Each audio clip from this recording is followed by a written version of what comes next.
Deuteronomio, el libro de Devarim. ¿Okay? De todas maneras voy a anotar, porque el libro se llama Devarim, pero la primera para allá justo también se llama así porque bien.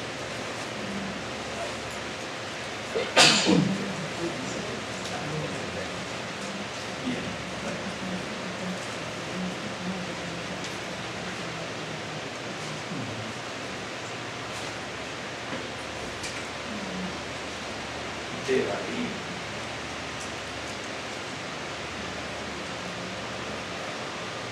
Devarim va del 1, obviamente 1:1 al 3:22. Acuérdense, de todas maneras ustedes lo saben todos, acuérdense que esto de aquí, que en definitiva es una I, ¿cierto? Pero en definitiva comenzando desde este puntito, comenzando desde este punto. Y este es el plural, esto es lo que es el plural, este final, este es el plural.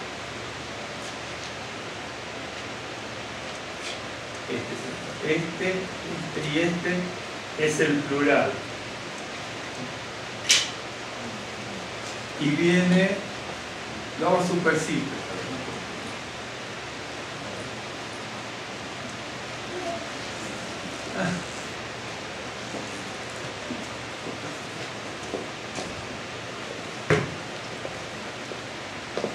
Viene de la palabra, sustantivo obviamente es davar y este es un plural.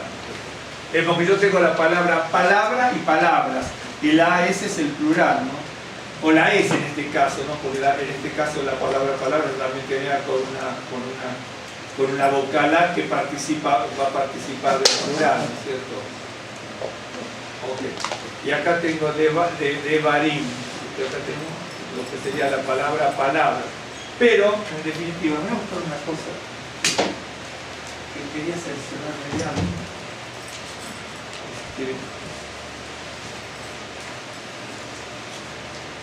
Porque yo una vez me lo pide todo. Si no, no me acuerdo que lo queremos mostrar una cosa.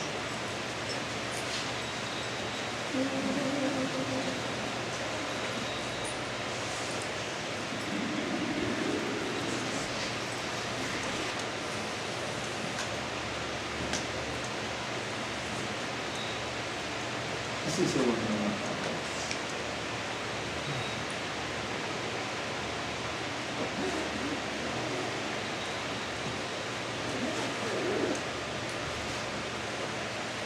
Sí, bueno, la palabra davar significa palabra, pero tiene muchos significados, muchísimos. Por ejemplo, el texto dice estas son las palabras, pero también en nuestro idioma español lo podemos entender, y en hebreo también estas son las cosas, ¿no es cierto? La palabra davar significa palabra, cosa, asunto.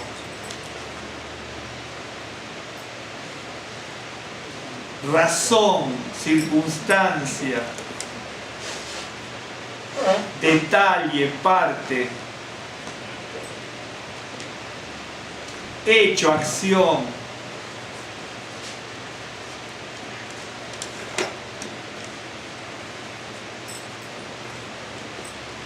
Y estoy buscando algo.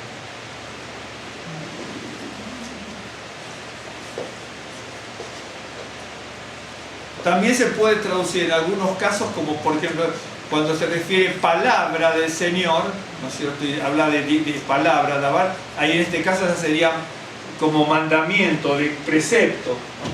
Por eso digo que tiene muchos significados. Y como también les mostraba el miércoles por alguna razón, ¿no es cierto?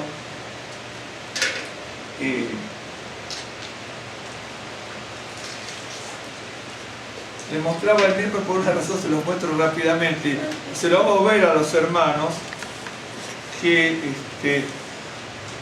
estábamos viendo el Eloheinu Shevashamayim de la Selikot, pero yo les estoy mostrando palabra por palabra en hebreo. Después cambiaremos de tema para pasar a otra canción y tener otras palabras, pero les mostraba eso, ¿no? Y les mostraba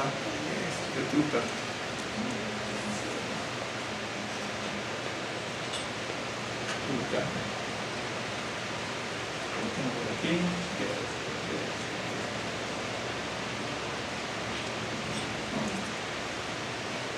Un segundo.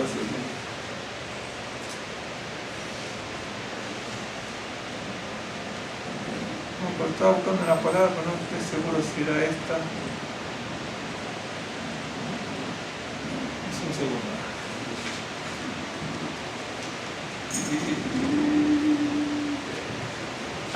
Geser.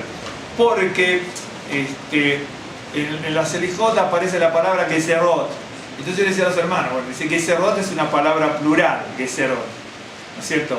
Entonces pusimos Geserot, acá por ejemplo, este es un diccionario bueno, ¿no? Entonces dice, por ejemplo, parte, pieza, decreto, decisión, pero también significa zanahoria, la palabra Geser, ¿no? Entonces dice, Señor, tus decretos que no sean duros. Entonces, si uno sabe, dice, bueno, ¿por qué la palabra Geser significa también zanahoria? Un ejemplo, y esto es muy sencillo de darse cuenta, no voy a poner que tus zanahorias sean duras, ¿no es cierto? Que tus decretos no sean duros, un ejemplo.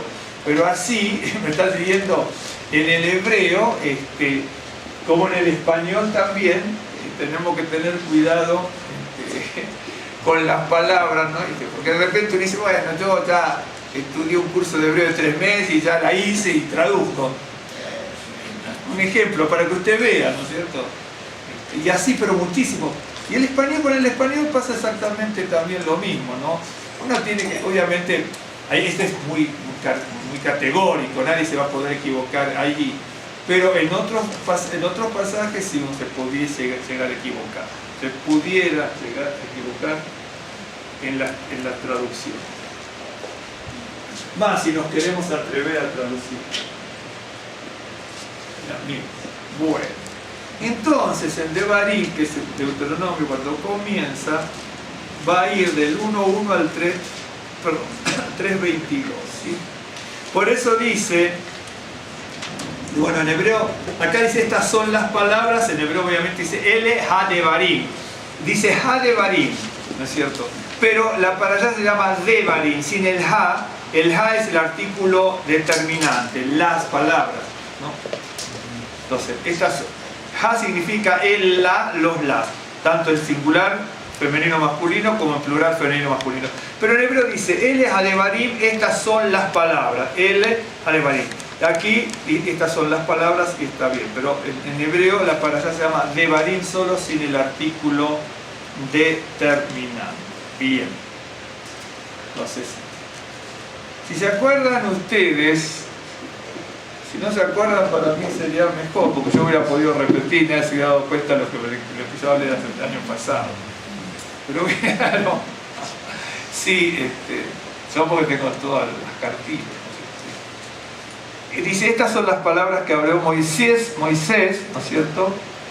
A todo Israel a este lado del Jordán en el desierto, en el Arabá frente al Mar Rojo, entre Param, Tofel, Labam, Hazerot y Dizahab. 11 jornadas hay desde Joreb, camino del monte de Seir, hasta Cades Barnea. Y aconteció que a los 40 años, en el mes 11, el primero del mes, Moisés habló a los hijos de Israel conforme a todas las cosas que Adonai había mandado acerca de ellos, después que derrotó a Sehón, rey de los amorreos, el cual habita en Heshbón, y a Og, rey de Basán, que habitaba en Astarot, en Edrei. Hasta allí, porque no vamos a hablar de esta parte. Aquí comienza, de hecho que Deuteronomio es eso. Sería bueno un día, no sé si pero vamos a ver, para que vean ustedes los esquemas, cómo está escrito en esquema, toda la escritura, pero Deuteronomio está escrito en esquema, ¿no es cierto? Y Deuteronomio o Devarim es no es exclusivamente una recopilación, porque hay alguna otra cosa también agregada, y ampliada, pero es básicamente una recopilación de los años acontecidos entre la salida de Egipto y algún recordatorio de antes, y también el derrotero que ellos tuvieron a lo largo de 40 años en el desierto y los acontecimientos que ocurrieron allí. Y entonces, yo, si se acuerdan ustedes, acá vio que dice 11 jornadas hay y Moisés les habló en el 11º. Me veo qué coincidencia, está 11 y el mes 11. Y el año pasado hablamos del número 11, ¿se acuerda usted? Y pusimos un desarrollo bastante amplio de lo que era el número 11 y cómo el número 11 se iba desarrollando a lo largo de toda la escritura y qué es lo que significa. Pero bueno, entonces usted va a ver que de aquí al 3.22, ¿no es cierto? Usted va a ver, ¿no es cierto?, donde Moisés recuerda, ¿no es cierto?, las jornadas, lo que ocurrió, ¿no es cierto?, que había 11 días, por así decirlo, 11 etapas, desde Horeb, ¿no es cierto?, hasta el monte de Seir para entrar, y en definitiva pasaron 40 años en vez de 11 jornadas. Ok. Luego sabía Moisés que no podía llevar toda la carga, entonces nombra jueces, lo cual es muy importante si uno quisiera hablar de eso. Luego está la visión de los espías o exploradores. Esto se los comento, no vamos a buscar los versículos, pero les voy a comentar algo. En el libro, cuando van a salir, esto se los comento como dato. ¿Se acuerda que llegaron, ¿no es cierto?, esto es un dato aleatorio, no estaba, que llegaron a la tierra prometida y vio que, bueno, se negaron a entrar, por eso los 38 años en el desierto. Pero antes de entrar, vio que dice, elijamos, ¿no es cierto?, 12 exploradores. Bien. Luego, en un momento, más adelante, en otro libro, va a decir, en el mismo libro también, en un momento va a ser como si Dios aprobara eso, y en definitiva parece que lo aprueba. Pero cuando se mandan los 12 exploradores, ¿de acuerdo?, si bien Moisés accede, en el texto allí no hay ningún mandamiento de Dios que le diga mande 12 exploradores. ¿De acuerdo? No hay ningún mandamiento. Luego, en otro texto, es como si hablara el Señor y dice así como dijeron, ¿no es cierto?, y Él permitió los 12 exploradores. Pero los 12 exploradores que se enviaron, por eso uno tiene que ser muy abusado en las escrituras, en el texto, cuando uno lee y estudia y quiere aprender y saber por qué pasan las cosas. En definitiva, el hecho de mandar 12 exploradores trajo como consecuencia buena, en este caso una consecuencia buena, de que pudiese resurgir Josué y Caleb, ¿de acuerdo? Pero el hecho de mandar 12 exploradores les dio tiempo y elementos a Satanás para que se introdujera en la mente de los otros 10. ¿Me está siguiendo? Pero no hay ningún mandamiento, es decir, Dios lo acepta, la escritura lo toma como que Dios ya lo acepta y Moisés lo acepta, pero no hay ningún mandamiento ni ninguna aprobación inmediata del Señor, ¿no es cierto?, en este sentido. Por eso cuando uno lee la escritura, ¿vio? Cuando dice, bueno, yo ya leí la escritura y la leí tantas veces y el texto ya no me lo diga porque lo leí 1.000.000 de veces y toda mi vida. Pero aunque parezca mentira, siempre hay una forma de ver las cosas, de un lado o del otro. ¿De acuerdo? Más adelante hay un pasaje, ahora no lo recuerdo, no estoy tratando de ver, no recuerdo, pero lo puedo, para la próxima lo busco inmediatamente en la casa, en las concordancias y puntos, ¿no? Hay unas palabras claves, donde el Señor, ¿no es cierto?, lo da como sentado de que sí podían hacerlo. Pero en el momento, eso es más adelante, pero en el acontecimiento, cuando van a partir hacia la exploración, no hay ningún texto que hable de el mandamiento o una orden del Señor a Moisés para que no está ni en hebreo ni en español. Yo también lo busqué si en hebreo, también no traje las Biblias en hebreo, pero está en hebreo y en español, dentro de las Biblias hebreas. Y pensé que podía haber algún indicio, le digo, decía para mí adentro, y no hay indicio en hebreo de que hiciera. Bueno, entonces, bueno, manda a los 12 espías, ¿no es cierto?, donde luego está haciendo una recopilación, obviamente con otras palabras. Si uno lo busca en hebreo, hay textos que son casi iguales, pero otros no. la gran mayoría no son exactamente iguales, pero sí la idea.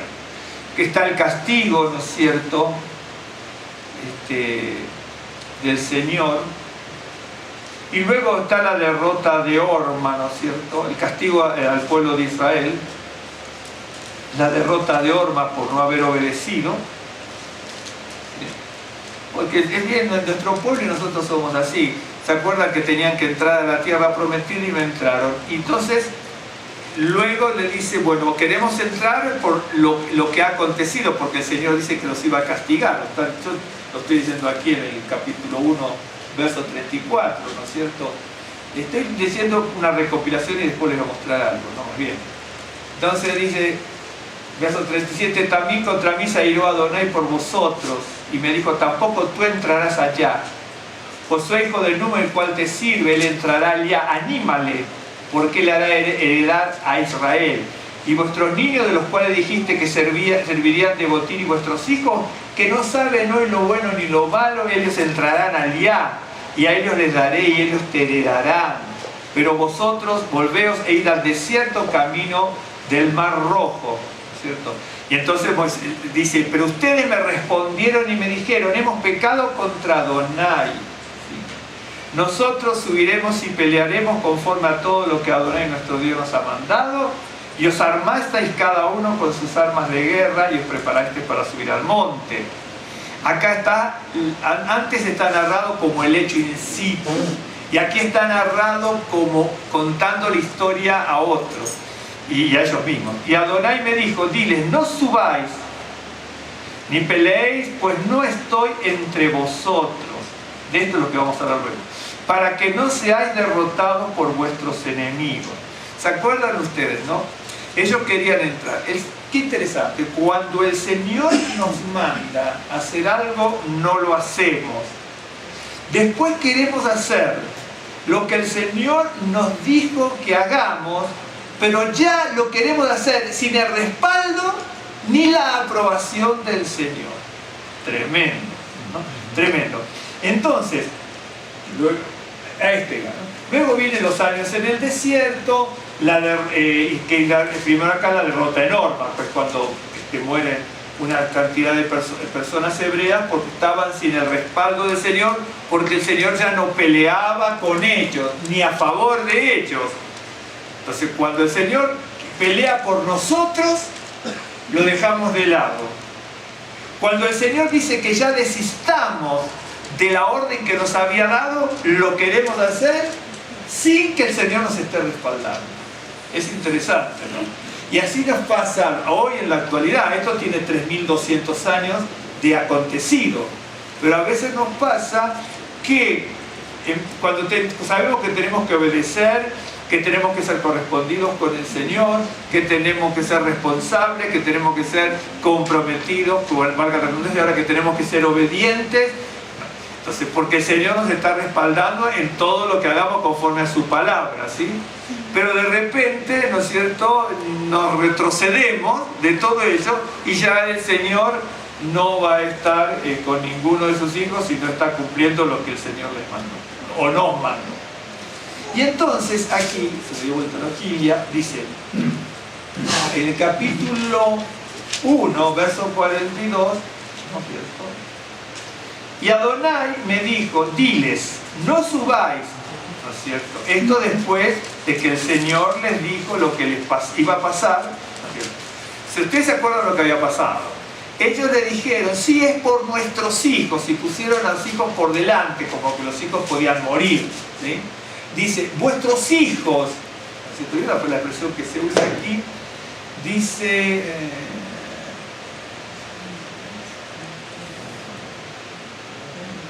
y a tus hijos, dice, él la verá y a sus hijos, porque ha seguido fielmente a Adonai. También contra mí se airó Adonai, verso 37, por vosotros, y me dijo, tampoco tú entrarás. De acuerdo, bien.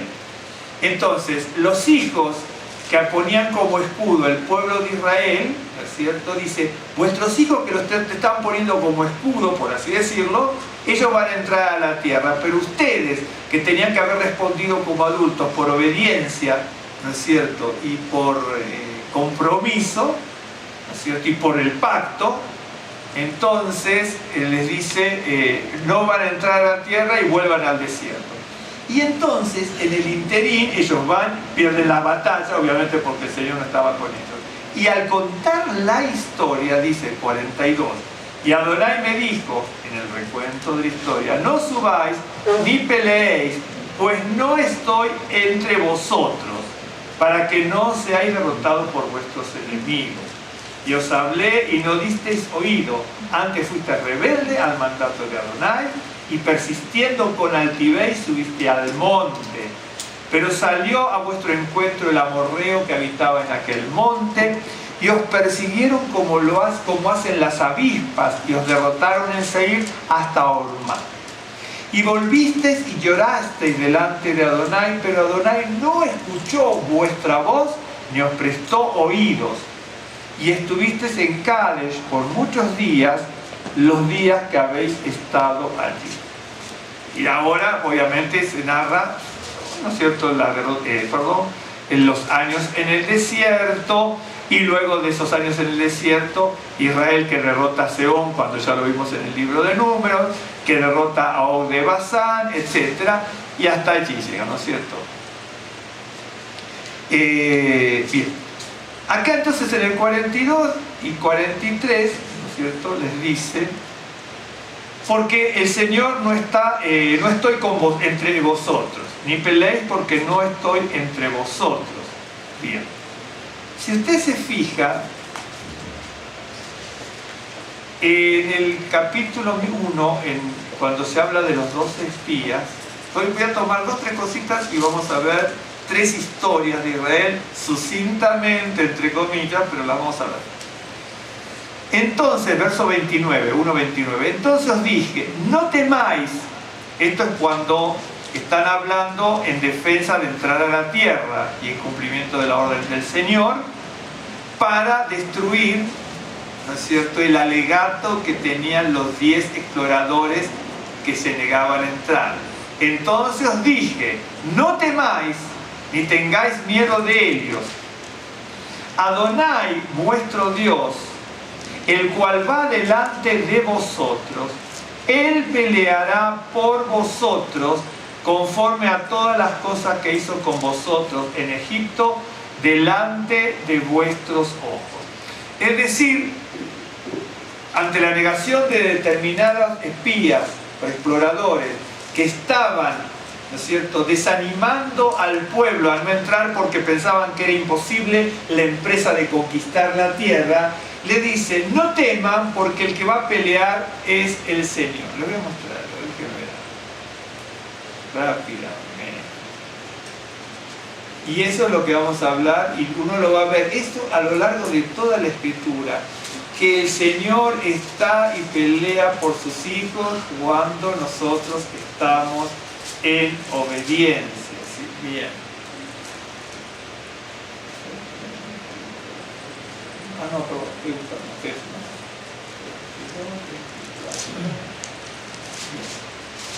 Entonces, los Josué y Caleb, ¿no es cierto?, son los que están, y obviamente estaba Moisés también, aunque no hablaron ellos, pero están alentando Josué y Caleb al pueblo a que no tenga miedo para entrar, porque el que va a pelear va a ser el Señor. Bien. En el verso que leímos antes, les dice, no suban ahora porque el Señor no va a estar. Lo que está diciendo, no estoy con vosotros, no voy a pelear por ustedes. Bien.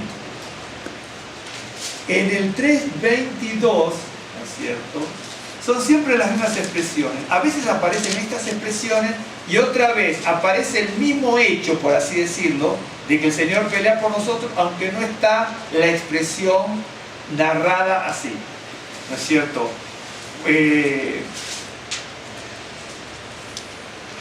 En un momento también, bueno, dice, no los temáis porque Adonai vuestro Dios es el que pelea por vosotros, ¿sí? Bien. Por el 3:22, tenía que haber leído el 3:2 y el 3:3. Pues 3:1, bien. Volvimos pues y subimos camino de Basán y nos salió al encuentro Og, rey de Basán, para pelear, él y todo su pueblo en Edrei. Y me dijo Adonai, no tengas temor de él, porque en tu mano ha entregado él a él y a todo el pueblo con su tierra, y harás con él como hiciste con Sehón, rey amorreo, que habitaba en Hesbón. Y Adonai nuestro Dios entregó también en nuestra mano a Og, rey de Basán, a todo su pueblo. Es decir, dicho en otras palabras, el que entregó la tierra, ¿no es cierto?, cuando pelearon en Basán, fue el Señor, que es lo mismo que se dijera el Señor está peleando por ustedes. Y eso aparece en varios pasajes, ¿no es cierto? Por ejemplo, en el 2.24, para que ustedes vean que en corto trecho aparece, dice: levantaos, salid y pasad el arroyo de Armón. He aquí entregado en tu mano a Sehón, rey de Hesbón, al amorreo, a su tierra. Comienza a tomar posesión de él y entra en guerra con él. Hoy comenzaré a poner tu temor y tu espanto sobre los pueblos y debajo de todo el cielo, los cuales oirán tu fama y temblarán y se angustiarán delante de ti.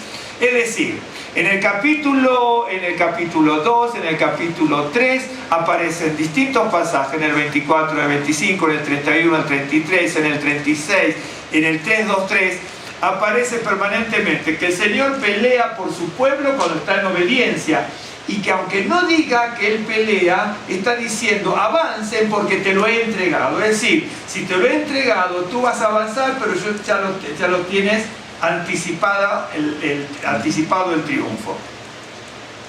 Entonces uno ve en la Escritura este tipo de expresiones, que el Señor pelea por nosotros.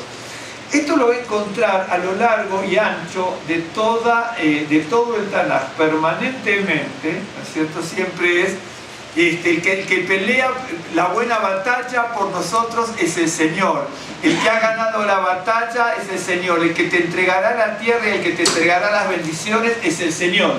Pero es el Señor permanentemente el que pelea. Entonces, les voy a contar un par de historias rápidamente, ¿sí? Ustedes las conocen, pero voy a tomar primero, iba a ser al revés, pero prefiero hacerlo. En Éxodo 14, es decir, el Señor pelea las batallas por nosotros. Hay muchos pasajes que lo utilizan de otra manera el concepto. Cuando dice, ¿no es cierto?, que hay grandes promesas de bendición para su pueblo Israel como para cada uno de sus hijos. Dice, descansad en el Señor, esperad en el Señor. ¿Se acuerdan ustedes cuando vimos 5 palabras que significan esperar, ¿no es cierto? Esperar. Gran clave, ¿no es cierto? Una que era la palabra kavá, que es probablemente una de las más fuertes para decir esperar. ¿Se acuerdan la palabra kavá? Que significa esperanzar, esperar, tener confianza. Esa era la quinta que vimos, si mal no recuerdo. Entonces la palabra kavá significa, usted busca en un diccionario normal, le dice esperar, tener confianza, y hasta allí. Pero es esperanzar, tener confianza. Pero originalmente la palabra kavá, etimológicamente la palabra kavá, significa doblar y entrelazar. ¿Por qué? Porque la palabra kav, que es el sustantivo, y kavá es el verbo. La palabra kav significa línea, cordón, renglón, cuerda y soga, por ejemplo. Entonces, la palabra kav, como sustantivo, aparece en la Escritura varias veces, significa línea, renglón, que no nos interesa mucho ahora, pero significa línea, renglón, raya también significa cuerda y soga. El verbo kavá originalmente significa entrelazar, pero entrelazar ¿qué? O doblar, soga, porque el sustantivo es kav, que es soga, cuerda. Y el verbo kavá originalmente significa entrelazar. Por lo tanto, ¿qué se supone? Entrelazar kavot, que son sogas. Cuando se entrelaza una, dos, tres, bueno, una no se entrelaza, se entrelazan 2, 3, 4, se vuelve fuerte. ¿De acuerdo? Entonces, como kav, que es cuerda o soga, y kavá, el verbo originalmente significa entrelazar, ¿se acuerdan cuando dice cuerda de 3 dobleces? Se vuelve fuerte, es irrompible, ¿correcto? Entonces, la palabra Kavá, que original, ¿me está siguiendo? Sí. Que originalmente significa entrelazar, significó a posteriori confianza, fuerza, esperanza y esperar. ¿Por qué? Porque se hace fuerte. De hecho, que el hebreo, el himno hebreo, ¿cómo se llama? Atikva, ¿no es cierto? Atikva, ¿de acuerdo? Atikva, ¿cierto? Es por el artículo determinante. Pero es tikva, atikva, la esperanza. Sí, pero la palabra tikva viene de kavá, ¿no es cierto?, que significa entrelazar para hacerse fuerte. ¿Me está siguiendo? El idioma, el himno hebreo, ¿se acuerdan? Kav es cuerda, entre otras cosas, lo único que no importa, cuerda, soga. Kavá, entrelazar. Como entrelazar algo se hace fuerte, eso cuando se hace fuerte me da esperanza y confianza. Por eso la palabra kavá también es confianza, no sé si se lo dije. Confianza, confiar, esperar, etc. Y de allí, ¿no es cierto?, viene la palabra tikva, ¿no es cierto?, que significa esperanza. Bien, ahora, en el capítulo 14, ¿sí?, tenemos que tener en cuenta esto porque va a aparecer aparecen muchos casos, ¿no es cierto? Confiad y esperad en el Señor, porque Él espera pelear nuestras batallas. Hay muchas palabras para esperar, ¿no es cierto? Por ejemplo, los que esperan en el Señor levantarán fuerzas como águila. Allí, si mal no recuerdo, la palabra kavá, que es la palabra más fuerte para decir, probablemente sea la más fuerte para decir esperanza, fuerza, confianza. Los israelitas en el verso, en nuestro pueblo, en el capítulo 14, habían salido de Egipto. ¿De acuerdo? Bien. No lo vamos a narrar como lo dijimos la vez pasada. Pero, dice, habló Adonai a Moisés, capítulo 14 de Éxodo, diciendo, di a los hijos de Israel que den la vuelta y acampen. Bien, ¿por qué le dice que den la vuelta? ¿Se acuerdan que estaban en el delta? Estaban en el delta que pega al Mediterráneo, en el delta del Nilo, que es la tierra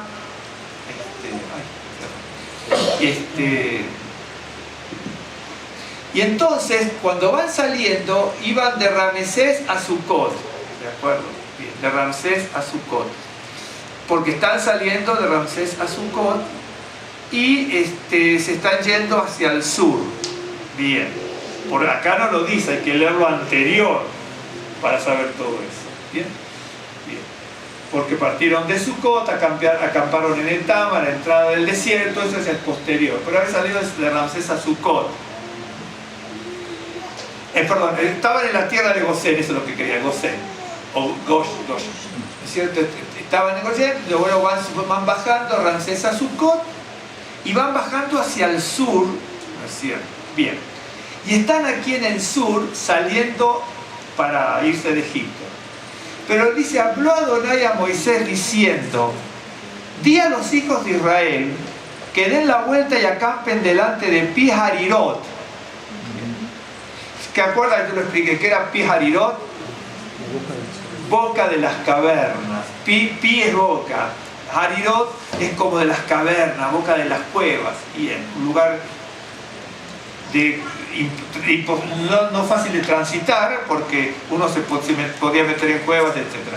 Entre Migdol, que era Migdol es un plural para decir torres, bueno, es torres, baluartes, ¿no? Probablemente sean las torres egipcias de vanguardia, de vigilancia, etc. Y el mar, ¿no es cierto?, entre Migdol y el mar, hacia Baal Zephon. Baal es Señor, Zephon es un dios también, un espíritu, el espíritu de Baal Zephon, que no era nada bueno para los israelitas.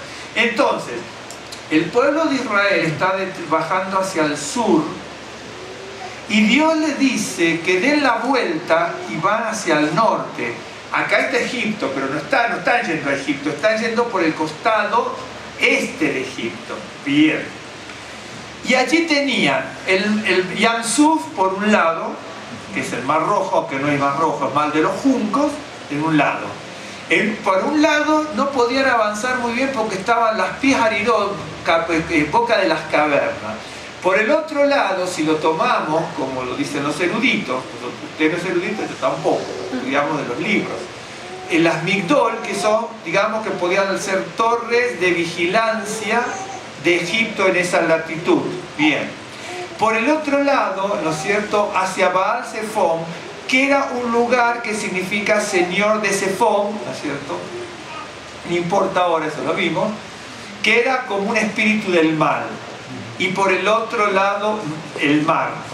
Entonces, si por aquí vengo hacia el sur y me voy liberando y tengo amplio terreno y distintas rutas para ir hacia el sur, bordear el sur y luego subir muy por el este, la estrategia que da el Señor, que da Dios, la estrategia que da el Señor desde el punto de vista lógico humano, la estrategia que da Dios es pésima. Desde el punto de vista humano. Lo que ocurre es que en el libro de Isaías se habla mucho en ciertos aspectos, después podemos ver rápidamente el tercer caso que yo tengo. Se habla como de las circunstancias. Normalmente uno cuando ve circunstancia, como circuncidare. Circun es alrededor, sidare es cortar alrededor, circuncidare. Circunloquio, por ejemplo, ¿no es cierto? Hablar dando giros, por ejemplo. Circunstancia, circo es alrededor. Stancia viene de stare, que significa un lugar, ¿no es cierto? ¿No es cierto? Entonces, es que significa estar parado, en definitiva, estar en un lugar sentado. Entonces, circunstancia es alrededor de donde estoy. ¿Cómo me entiendes eso? Circunstancia. ¿Me estás siguiendo? Sí. Eso es lo que significa circunstancia. Uno tiene que aprender las palabras incluso para entender la vida. Entonces, cuando uno ve las circunstancias de la vida, ¿no es cierto? A veces dice, bueno, uno piensa en circunstancias y siempre piensa normalmente en qué, lo peor, ¿no? El problema es esto. Si yo veo a Dios a través de mis circunstancias, estoy aquí, ¿me siguen o no? Y tengo mis circunstancias de aquí, que me están abrumando, como todas estas de aquí, y lo veo, le digo porque lo que dice aquí, nada más que eso lo estoy parafraseando.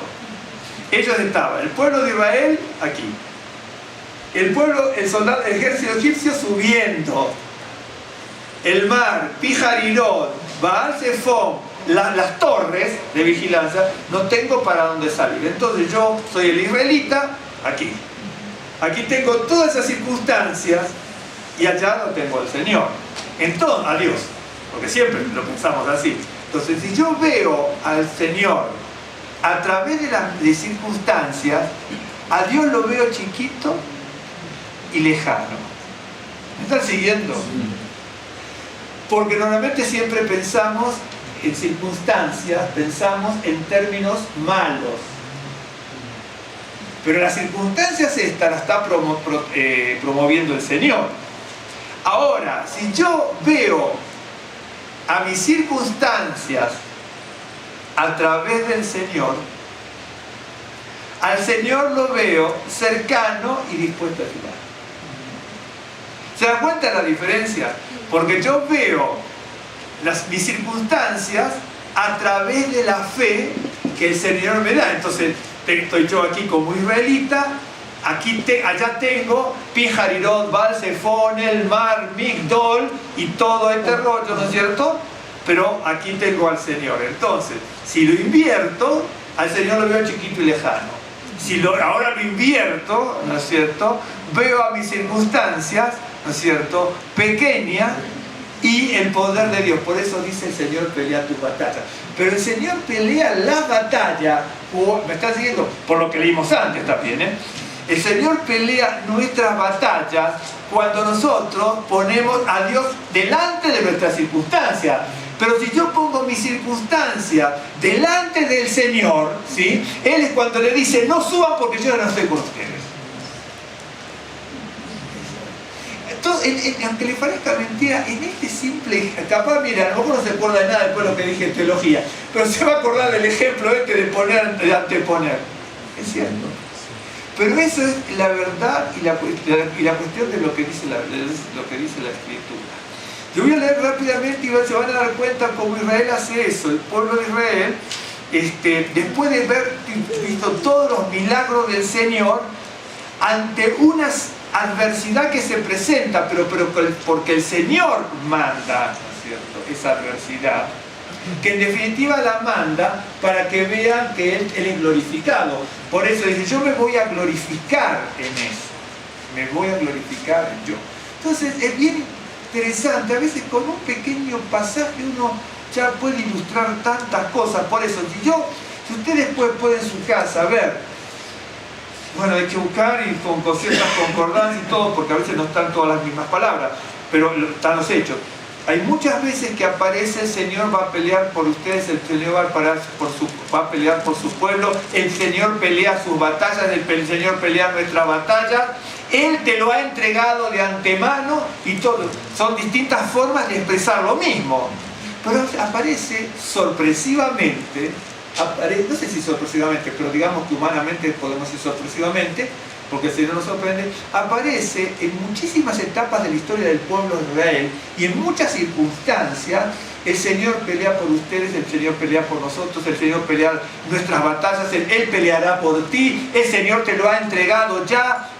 Muchísimas veces, si nosotros lo buscáramos, todos esos, y los estudiáramos, poco a poco, en un conjunto, uno se va a dar cuenta, ¿no es cierto?, todas las bendiciones que prodigó el Señor a nuestro pueblo, y también las tenemos nosotros.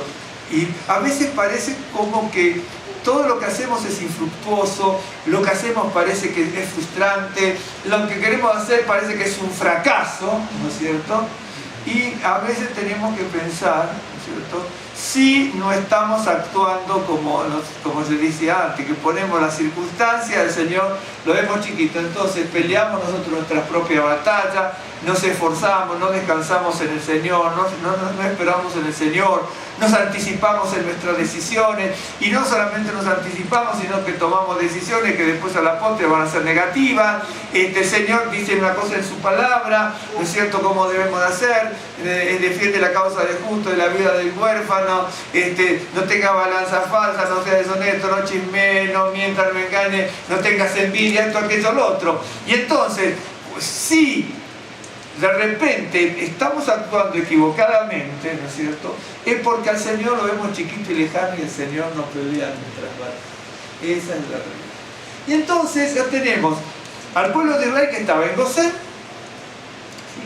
¿De acuerdo que dije que Gosén es una palabra muy difícil de traducir? Incluso pueden buscar los diccionarios etimológicos más profundos del judaísmo, incluso, no me acuerdo si en el Talmud, de otro lado, la traducción aparece así. Como la palabra Gosén, significa,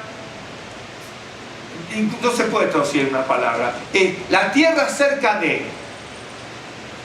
Es muy difícil traducirla. Le digo porque yo ya he buscado durante décadas eso y es así, ¿no es cierto? Acuérdense que Dios le dice, tú vas a estar en Egipto, no temas descender a Egipto porque yo descenderé contigo y también te haré volver, y la mano de José cerrará tus ojos. Pero yo no temas descender a Egipto porque yo a ti haré en Egipto, en Israel, en la tierra de la opresión, haré de ti una gran nación. Es decir, el Señor va a sacar un pueblo fortalecido, ¿no es cierto?, desde la opresión. ¿Por qué? Porque el Señor pelea la batalla. Ahí tiene otro caso, aunque no están las palabras. Miren lo que dice.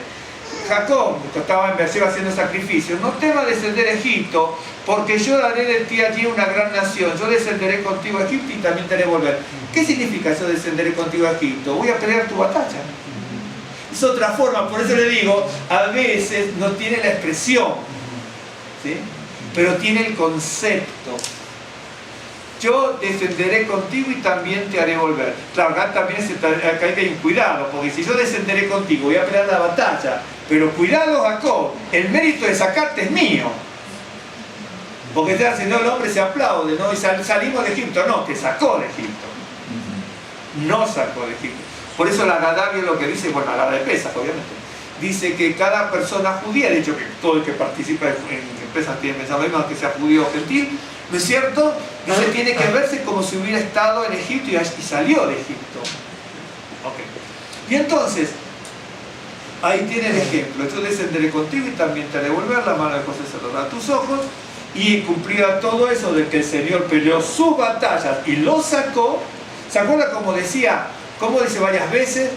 Mira lo que yo hice en la tierra de Egipto y cómo te saqué. ¿Qué está diciendo? Peleé tu batalla. Tú lo que hiciste solamente es poner la sangre en el poste de tu puerta. Este es todo lo que hiciste. Y para colmo comiste, así que tranquilo. Claro, es cierto. Es cierto. Y para colmo comiste, si te sació. Pero el que pelea la batalla es el Señor. Por eso, acuérdense cuando dice, yo pasaré por encima de las casas. Es decir, el que pelea la batalla es el Señor. Da muerte al que no participa de las cosas de él y da vida al que sí participa. Entonces estaban en Gosén, en la tierra cerca de él. ¿Por qué? Porque estaban en Egipto, pero no eran de Egipto. Por eso la tierra de Gosén significa cerca de.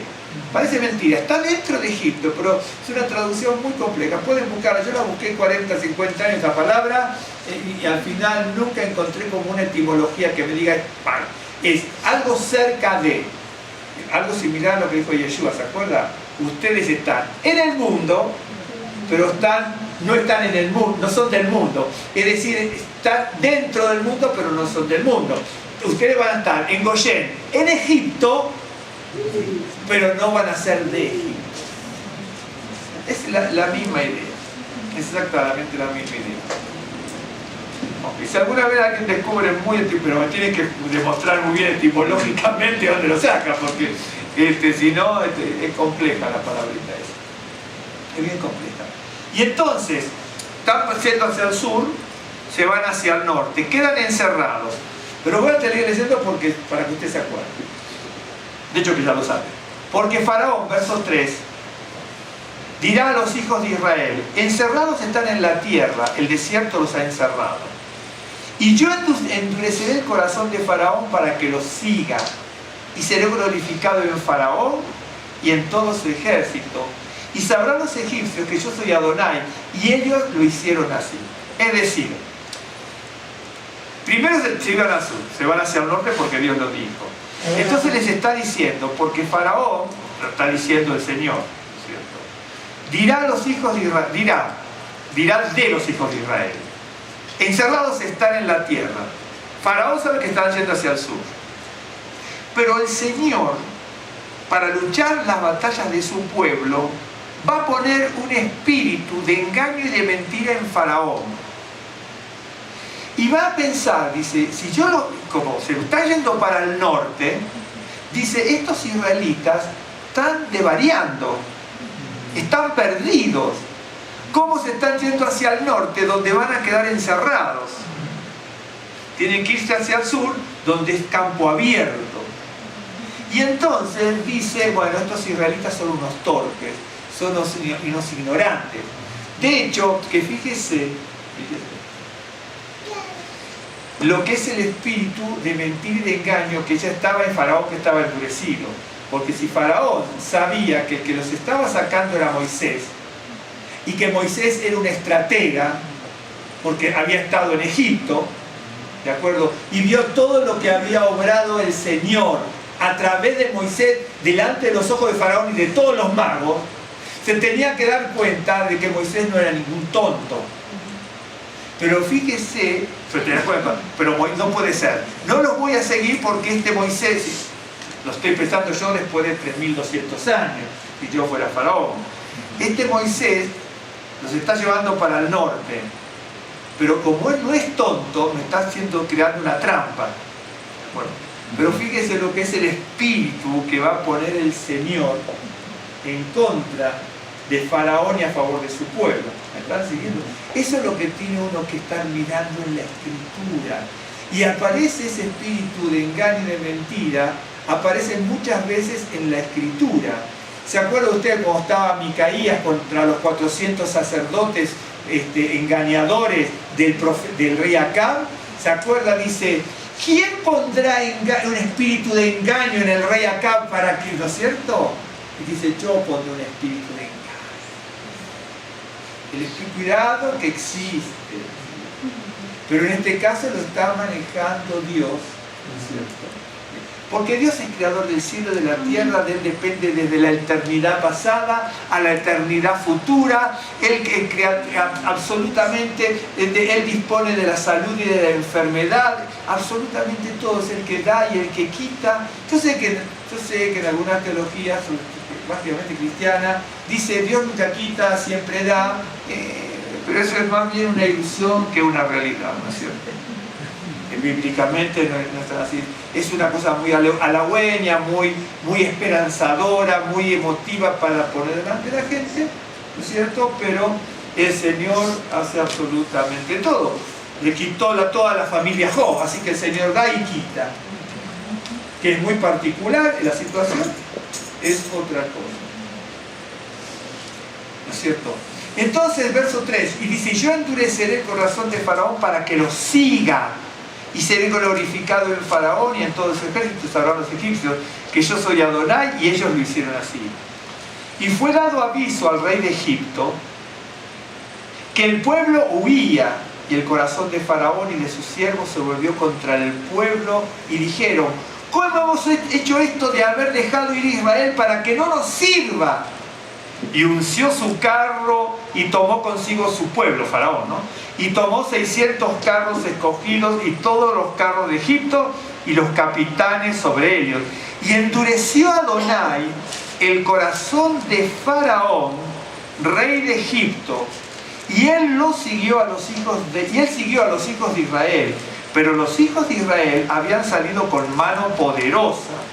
Siguiéndolos, pues, los egipcios, acuérdense, allá estaban en el norte, y el faraón viene así, sale y empieza a subir, y él va a encerrar. Por eso dice, ¿por cómo van a estar subiendo si saben que pueden estar encerrados en una tenaza?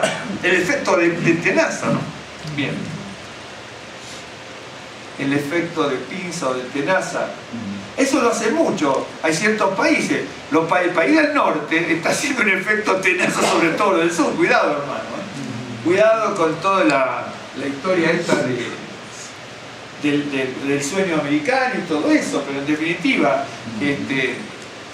¿vieron cuando en Sudamérica, en el sur también se dice, no solamente aquí de México, cuando están Estados Unidos, ¿no? Entonces, y endureció Adonai, verso 8, y endureció Adonai el corazón de Faraón, rey de Egipto, y siguió a los hijos de Israel, pero los hijos de Israel habían salido con mano poderosa, siguiéndolos pues los egipcios con toda la caballería y carros de Faraón, su gente de a caballo, y todo su ejército los alcanzaron acampados junto al mar, al lado de Pijarirot, delante de Baal-Zephón, que estaba y por el otro lado del mar, entre Baal-Zephón y el mar y Pijarirot, porque lo dice arriba, obviamente, ¿no? Cuando Faraón se hubo acercado, los hijos de Israel alzaron sus ojos, y aquí que los egipcios venían tras ellos, por lo que los hijos de Israel temieron en gran manera y clamaron a Adonai.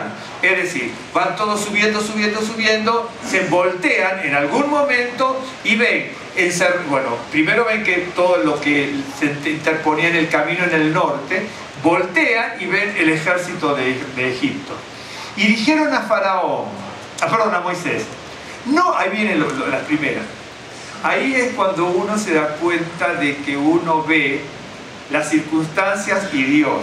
Si yo pongo a Dios y las circunstancias, veo a Dios presto a ayudarme. Pero si yo tengo las circunstancias, a Dios lo veo lejano. Y cuando me pasa eso, entonces ya soy, ¿no es cierto?, proclive a decir lo que dice aquí. No había sepulcros en Egipto que nos ha sacado para que muramos en el desierto. Pero si yo había visto todos los grandes milagros, ¿cómo puedo suponer que reales milagros de verdad, no cuentos, no paja por trigo, ¿no es cierto? Como dicen, ni sueños por palabra de Dios, vieron milagros de verdad? ¿Cómo puedo suponer ahora que voy camino a la muerte? Pero eso que pasa aquí también nos pasa a nosotros. Porque está, la circunstancia sirvió. Pero si yo vi todos los milagros, sé que las circunstancias que tengo aquí también van a ser quitadas de la misma manera como fueron todos los otros acontecimientos. Entonces, ¿por qué nos has hecho así, por qué has hecho así con nosotros? Que nos has sacado de Egipto, ¿no es cierto? Eso ocurre, en este caso es el ejército de Faraón que está ejerciendo un efecto del piso, de tenaza, ¿no es cierto? Y de opresión, ¿no es cierto? Y anulando al pueblo de Israel contra todo eso. Pero eso también nos pasa a nosotros, porque en este caso es el ejército, lo que lo abruma es básicamente el ejército de Egipto, porque le dice, si llegamos de aquí y vemos que no podemos, nos vamos para el sur de nuevo. Pero ahora el camino del sur se le cerraba.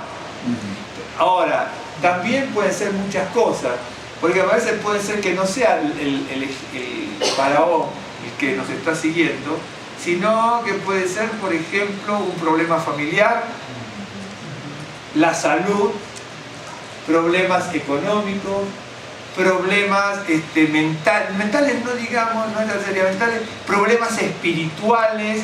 De repente, ciertas circunstancias, ¿no es cierto? Hay personas que todavía podemos tener, ¿no es cierto?, traumas, ¿no es cierto?, desde el pasado, porque en definitiva la vida, ¿no es cierto?, por eso dice, en el Nuevo Pacto dice, aquí las cosas viejas pasaron, ¿no? Pero yo tengo estudiado algunas cosas también, no sé el griego bien, no sé, pero ahí es una voz pasiva y nos dice las cosas viejas pasaron. Dice, cuando uno se acerca al Mesías, ¿no es cierto?, eso mismo lo vemos en el Tanaj, hablando del Señor, pero cuando uno ya se acerca al Mesías prometido de Israel, no dice las cosas viejas pasaron, dice las cosas viejas van pasando. Tiene tiempo aoristo en griego. ¿De acuerdo? Porque es pasivo de aoristo, ¿ok? Las cosas viejas van pasando, porque no pasa, a nadie le pasó de entrada. Si usted leyó el Tanaj y se da cuenta que a nadie es ¡boom! A nadie, ni a Moisés como vimos, ni a Aarón, ni a Miriam, ni a ningún profeta, a nadie es instantáneo, a nadie. Y en el Nuevo Pacto tampoco. En el Nuevo Pacto tampoco. Pedro, bien se acuerda, dice, lleno del Ruach HaKodesh, predicó y aceptaron a Yeshua 3.000 judíos, dijeron, ¿sí? Pero lleno del Ruach HaKodesh, siga leyendo, todavía seguía llamando inmundo a los gentiles. ¿De acuerdo? Y tiene que bajar el lienzo, ¿no es cierto? Y entonces, dice, yo nunca comí nada inmundo, ¿se acuerdan? Con animales. Pero no estaba hablando de comida, estaba hablando de que le bajaba un lienzo y dice, tú no comes nada inmundo, pero llamas al gentil inmundo, a la creación mía la llamas inmunda. ¿De acuerdo? El rabino Pablo es lo mismo. El rabino Pablo, si ustedes leen las cartas del rabino Pablo, son muy interesantes. Nosotros porque lo estudiamos, eso sí lo estudiamos con lujo de detalle, con Rosa, ¿no? Usted va a ver, si lee, tiene que saber, cuidado que las cartas no están cronológicamente ahí. Cuando usted pone las cartas cronológicas, como el rabino Pablo las escribió, primero él se presenta como un apóstol, un Shalías, que es un enviado. Si lo leemos en hebreo, Shalías. Apóstol es Shalías. Shalías es enviado en español. En español es enviado, Shalías es en hebreo. En griego es apóstol. Apóstol no lo tome, yo se lo expliqué varias veces, nunca fue una palabra religiosa, ¿no es cierto? Si usted manda un cartero y para que le envíe la carta es un cartero apostólico. Usted manda un barco con cereales, es un barco enviado, un barco apostólico. Y un enviado del Señor es un apostólico.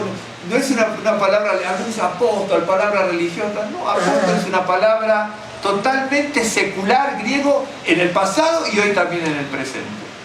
Nada más que se usa con viso religioso en este sentido. Y entonces el rabino Pablo, si usted pone las cartas cronológicas, primero pone, cuando empieza a escribir, el rabino o Shalías o apóstol Pablo, ¿no es cierto? Saúl de Tarso o Shaul de Tarso, si quiere ponerlo así. Luego dice el último de los apóstoles, ¿sí? Luego va poniendo el último de los pecadores. Cuando escribe abortivo, ya aprendiste cómo es la cosa.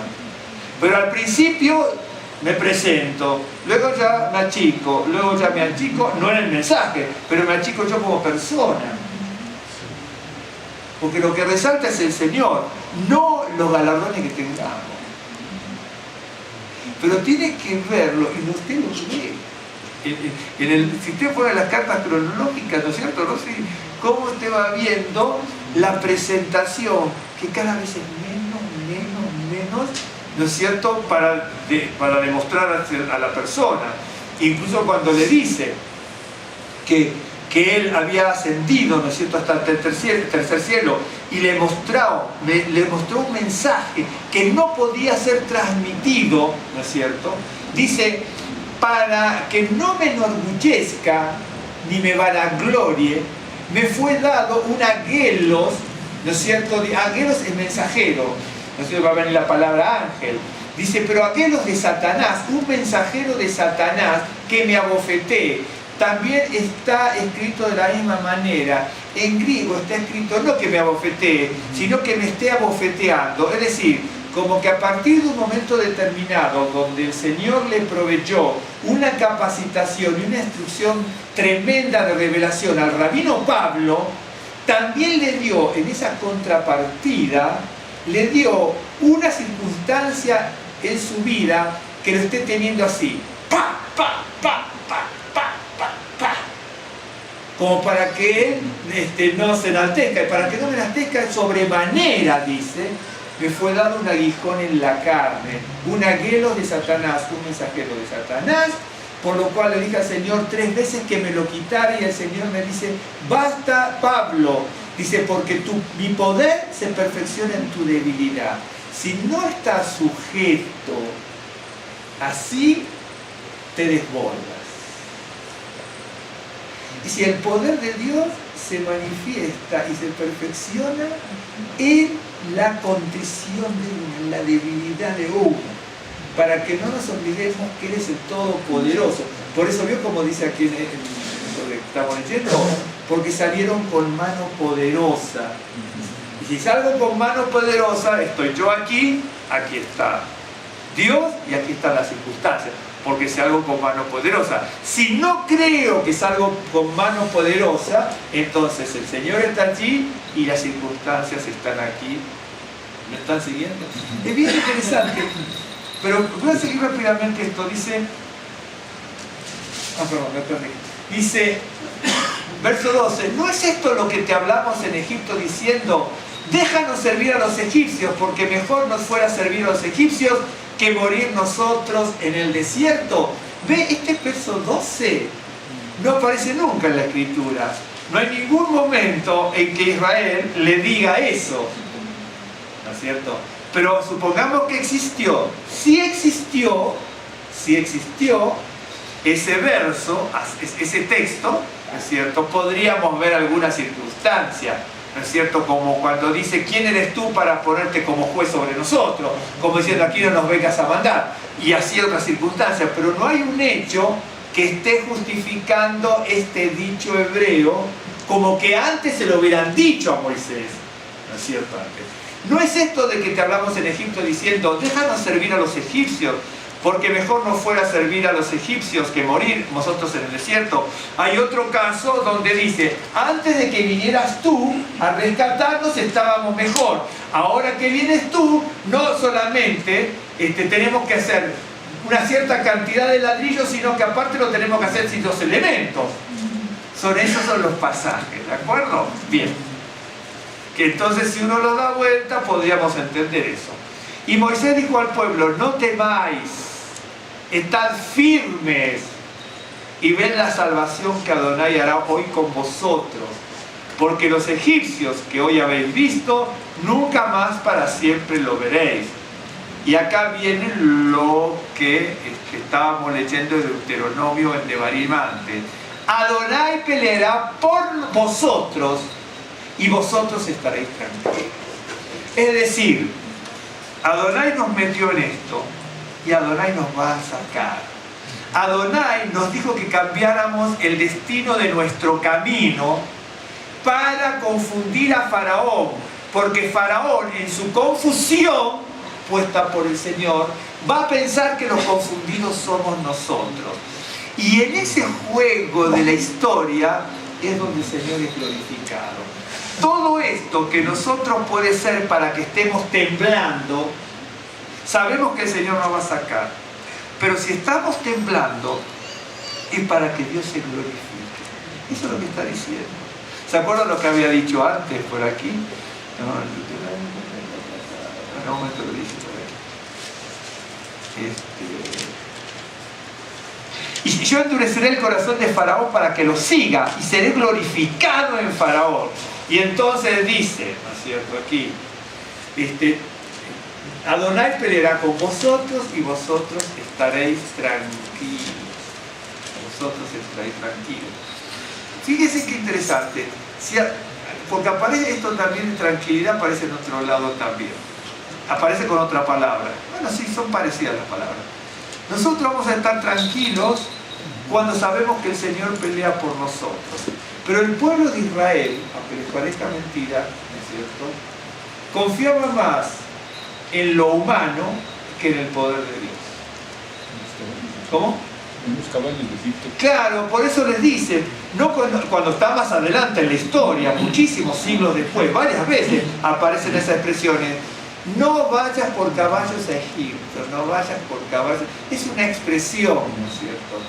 ¿No es cierto? Hoy, pues, la expresión, si no la tuviese que traer, no vayas por drones a otro país, no vayas por misiles a otro país, no, un ejemplo, ¿no? O no vayas al Fondo Monetario Internacional para que te salve. Claro, ¿no es cierto? Porque después el Fondo Monetario Internacional te pone una deuda por 50 años que no la pagan más los países. Por eso los países se empobrecen, ¿no? Porque hay ciertos países, muchos países. ¿Por qué clamas a mí? Di a los hijos de Israel que marchen. A veces clamamos cuando no tenemos que clamar, porque ya el Señor había puesto el camino. ¿Y sabes quién usa mucho el camino? Yo lo anoté por aquí. El camino, la palabra camino la usa mucho para mostrar Isaías, usa mucho el camino. Y será preparado el camino, y será preparado el camino, y serán bajados los montes, y serán subidos los valles, preparar camino para mi pueblo. Los que andan en obediencia al Señor tendrán los que andan en camino de rectitud, ¿no es cierto? Es porque están en obediencia al Señor y tendrán las bendiciones del Señor. Sí, pero el profeta Isaías usa mucho la palabra camino para demostrar todas las bienaventuranzas que da el Señor. Y entonces, de repente, si el Señor le mostró el camino, estamos actuando mal. Clamamos cuando tenemos que clamar. El Señor nos muestra el camino, marchemos, pero ya no clamemos, ¿no es cierto? Es como esa historia, ¿no? Esas dos niñitas que llegaban tarde a la escuela, ¿no se acuerdan? La conté. Entonces la corrían, tenían que correr porque estaban en el campo. Y entonces estaba lloviendo, entonces caían esto, aquello, lo otro. Entonces una niña, ¿no es cierto?, seguía corriendo y la otra se queda sentada y empieza a orar, ¿no es cierto? Orar. Y entonces llega tardísimo y le dice, cuando llega a la escuela dice, ¿y tú llegaste a horario? Sí, llegué a horario porque yo oraba y corría. La otra oraba y se quedó parada, sentada. Claro, me está siguiendo, yo oraba y corría. Me está siguiendo lo que le dice aquí. ¿Por qué están clamando ahora? Dice, cuando tienen que marchar. Es invertir. Si el Señor dice, marcha. Cuando dice, clama a mí, yo te responderé, clamemos para que nos responda. Pero ya nos dice, lo que tenemos que hacer, marchemos. ¿Sabe por qué pasa eso? Por lo que están diciendo antes, porque la gente se turba.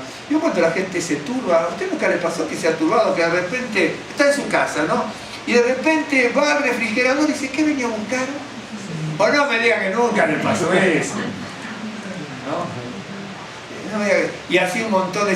O en un trabajo, ¿no? Un día no estábamos tan turbados en un trabajo por un problema que teníamos, no me olvido nunca, ¿no?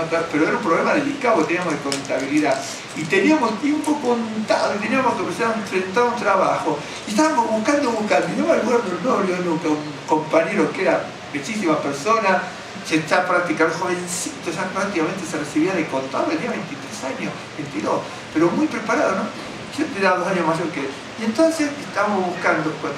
Y entonces en un momento estábamos tan turbados. Teníamos un trabajo, habíamos cometido errores, no nosotros, sí la contabilidad en general. Y nos pedían trabajo con horas, 2, 3 horas, y presentaron trabajo 4 horas. Y entonces me dice, Turco, paremos un poco. ¿Qué es lo que estamos buscando primero? Claro, porque en el momento hacíamos esto. Bueno, tenemos que buscar para esto, los datos de venta, lo que sea.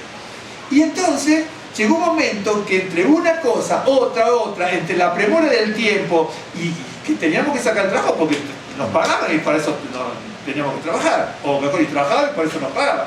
Y entonces me dice, Turco, paremos, me dice. Turco dice, ¿qué es lo que estamos buscando? Entonces nos sentamos, viene un muchacho que era un jefe y dice, miren, hay que buscar primero esto nos lleva 2 días. Dice, bueno, lo que hay que son 2 días, lo tenemos que hacer en 5 horas. Dice, punto. Pero hay que buscar esto. Porque uno se turba, hay veces que uno se turba. Y entonces acá la gente estaba turbada. Habían visto milagros, parece que estaba todo hermoso, se olvidaron del Señor, salían a la libertad, se turbaron cuando vieron la opresión. Cuando uno ve la opresión se turba. Ellos se turbaron cuando vieron la opresión. Y entonces digo, ¿por qué? ¿Para qué salimos? ¿Por qué no nos moríamos en Egipto? ¿Te acuerdas? Nosotros queríamos servir a los egipcios, no queríamos salir contigo, Moisés. Terrible, pero ese es Israel, hermano. Ese es Israel. Ese somos nosotros. Por eso dice, cada uno tiene que verse como si hubiera salido de Egipto. Porque ahí uno se da cuenta de los aciertos y de los errores, de los beneficios y los riesgos. Ahí uno se da cuenta qué es lo que quieres hacer. Y entonces, es muy interesante este pasaje, es una maravilla, ¿no? Dice, y tú, alza tu vara y extiende tu mano sobre el mar y divídelo, y entre los hijos de Israel por medio del mar en seco. Y aquí yo endureceré el corazón de los egipcios para que los sigan. Yo me glorificaré. Todo lo que ustedes están sufriendo ahora es para que yo me glorifique. ¿Se acuerdan? En el Nuevo Pacto aparece eso. Dice, si ustedes quieren seguir al Mesías, tienen que saber que van a padecer los sufrimientos de él. ¿O no dice así?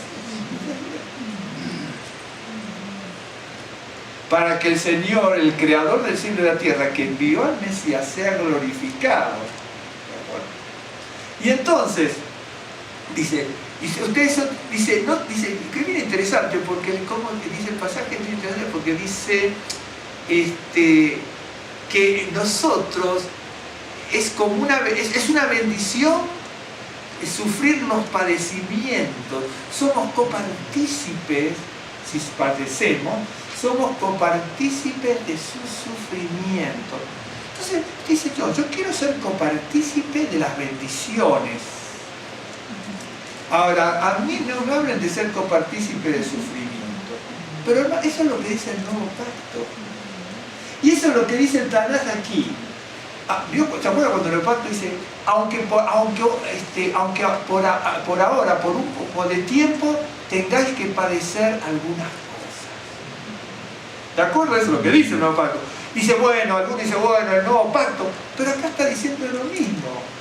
Israel sale a la libertad, en el anchuroso sur, pero el Dios todopoderoso que tenemos me manda a un estrecho norte. Yo me quiero ir al anchuroso sur para salir a la libertad y el Dios todopoderoso me está mandando al estrecho norte. Dice, ¿sabes para qué? Este poco de sufrimiento que tú tienes es para que Dios se glorifique. Es decir, la estrategia esa humanamente es ilógica, pero para Dios es lo más lógico.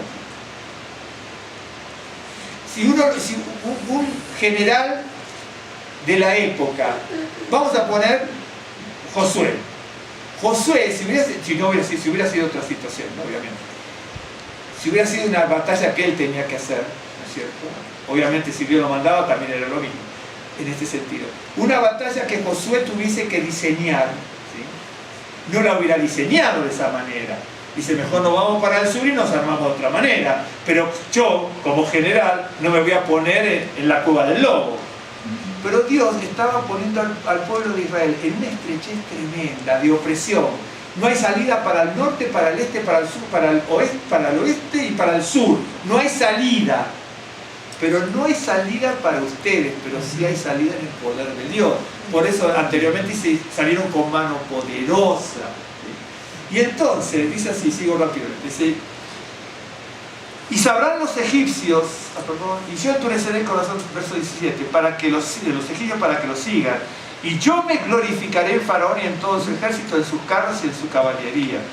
Y sabrán los egipcios que yo soy Adonai cuando me glorifique en Faraón, en sus carros y en su gente de a caballo.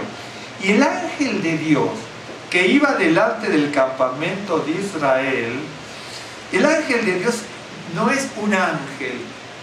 Yo un día les voy a mostrar ejemplos cuando está el artículo determinante y cuando está el indeterminante. Cuando no hay artículo determinante en hebreos ya se supone que está el indeterminante, ¿de acuerdo? Ok. Entonces es la presencia misma de Dios que iba delante del campamento de Israel. Se apartó e iba en pos de ellos. Y así, es decir, yo voy a la vanguardia pero te cubro la retaguardia. Sí, porque el que va porque la retaguardia, ¿sabe quién ataca la retaguardia? Es Amalek, el que impide que uno avance, porque corta a los débiles, ¿no? Empieza a cortar a los débiles. Por eso, ¿se acuerdan? Amalek atacó por la retaguardia de los débiles de Israel, que quedaban atrás. Por eso Moisés les dice, ahora, si un día le voy a mostrar con detalles eso, ahora peleen contra Amalek. Acá está la vanguardia. ¿Qué tiene que hacer la vanguardia? Si la retaguardia no está bien cubierta por los débiles y desvalidos, la vanguardia, que es la que tiene que avanzar, tiene que retroceder. Y de hecho que retrocedió para vencer a Amalek. Pero acá, ¿no es cierto?, el que se pone en la retaguardia es Dios mismo. Es Dios mismo. Entonces, cuando el pueblo murmuró en contra de Moisés y de Dios, la retaguardia quedó socavada. Y ahí atacó a Amalek en los gruñones, en los chismosos, en los que estaban desanimados. Eso es lo que estaba diciendo. Entonces, como la retaguardia, en realidad esa sería Israel mismo, ¿no? Que se le quebró la retaguardia por ser calumniadores. Y entonces el ejército de Israel tuvo que cubrir. Bien. Sí.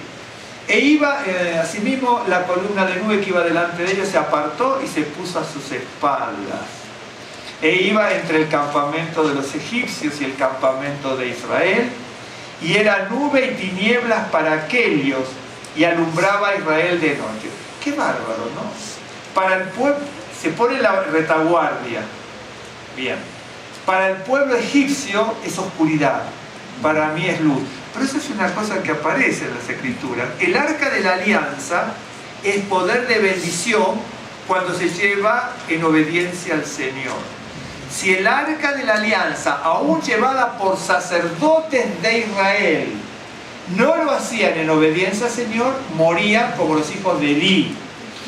Como las personas que iban con David cuando llevaban el arca de la alianza, que rescataron de mano de los filisteos, bueno, de mano de los filisteos, lo llevaron de la casa de Obed-edom en su momento, ¿no es cierto?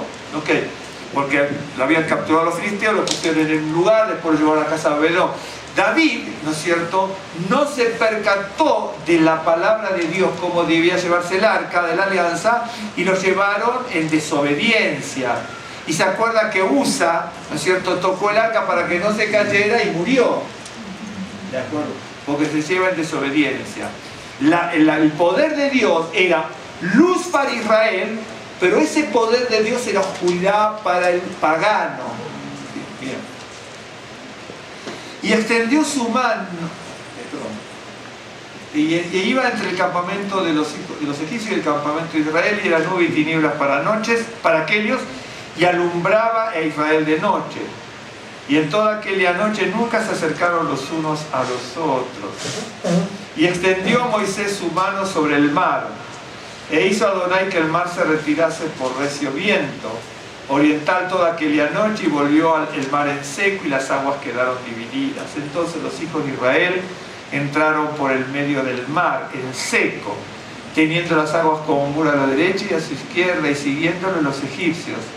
Entraron tras ellos hasta la mitad del mar, toda la caballería de Faraón, sus carros y su gente de a caballo. Aconteció a la vigilia de la mañana que Adonai miró el campamento de los egipcios, desde la columna de fuego y nube, y trastornó el campamento de los egipcios. Y quitó las ruedas de sus carros y los trastornó gravemente. Entonces los egipcios dijeron: huyamos de delante de Israel, porque Adonai pelea por ellos contra los egipcios. Hasta el enemigo se da cuenta de que el Señor pelea por Israel, pero Israel en su testarudez, o nosotros, no nos damos cuenta que el Señor pelea por nosotros. Por eso hay muchos pasajes en la Escritura, hay muchos, que dicen que si nosotros, como hijos de Dios, está en el Nuevo y en el Tanaj, en el Nuevo Pacto y en el Tanaj, que si nosotros somos obedientes y damos testimonio del Señor, los paganos, se lo dice Israel varias veces, los paganos van a decir: este es pueblo bendecido por el Señor. Eso dice la Escritura.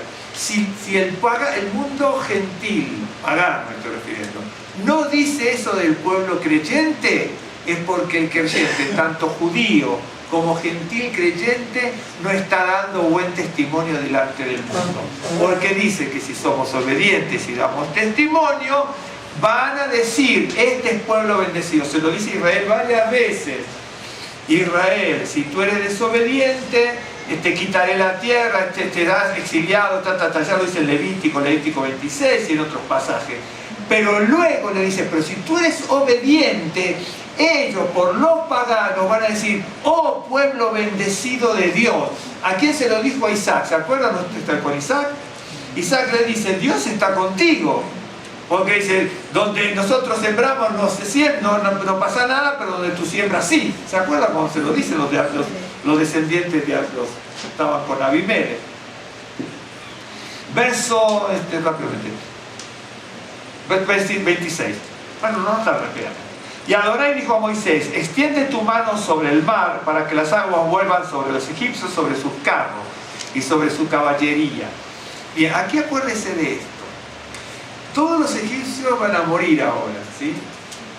¿Se acuerda cuando Moisés quiso, sin el mandato del Señor, tomar la liberación de su pueblo en mano propia de Moisés? Dice que Moisés también como que extiende su mano y mata al egipcio. Cuando nosotros extendemos las manos sin el mandato del Señor para hacer la obra del Señor que en su momento va a hacer, pero lo hacemos sin la dirección del Señor, después se descubre todo, aunque sea para bien, se descubre todo, y Moisés tiene que huir 40 años al desierto. Lo que Moisés quiso hacer en su momento con un egipcio, ¿no es cierto?, el Señor le dice: ahora extiende tú la mano y todos los egipcios van a morir. ¿Se da cuenta la diferencia? Yo extiendo mi mano queriendo salvar a mi pueblo, pero lo hago en mi propia fuerza y no da resultado y me mandan 40 años al desierto. Cuando el Señor lo quiere hacer por mano de Moisés, lo que Moisés hizo en un egipcio, Dios le dice ahora: extiende ahora sí tu mano, ¿no es cierto? Y todo el ejército va a morir. Y me parece mentira. Cuando yo extiendo mi mano, la muerte de un egipcio me manda 40 años al desierto. Cuando el Señor le dice: extiende tú la mano, ¿sí?, mueren todos los egipcios que él hubiera querido matar anteriormente.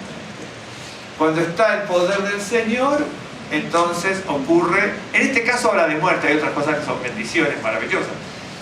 Cuando el Señor extiende su mano, o dice que extendamos la mano, entonces se cumple la palabra del Señor en una magnitud tremenda. Cuando yo la extiendo sin mandato del Señor, tengo que ir 40 años al desierto. Entonces Moisés extendió su mano sobre el mar, y cuando amanecía el mar se volvió con toda su fuerza. Y los egipcios al huir se encontraban con el mar, y Adonai derribó a los egipcios en medio del mar. Y volvieron las aguas y cubrieron los carros y la caballería y todo el ejército de Faraón que había entrado tras ellos en el mar. No quedó de ellos ni uno. Y los hijos de Israel fueron por en medio del mar en seco. teniendo las aguas por muro a su derecha y a su izquierda. Así salvó Adonai aquel día a Israel de mano de los egipcios, e Israel vio a los egipcios muertos a la orilla del mar.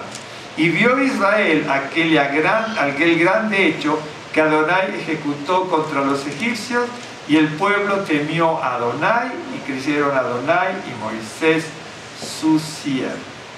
Pero fíjense que en el verso 14, como decía, Adonai peleará por vosotros, y vosotros estaréis tranquilos. Les muestro algo rapidísimo, ¿cierto?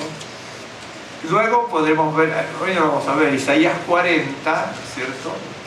Isaías 40 es bien interesante porque está hablando exactamente de lo mismo, aunque hay que tratar de verlo, ¿no? Pero lo voy a mostrar en Segunda de Crónicas, rapidísimo, ¿sí? Segunda de Crónicas 32, rapidísimo.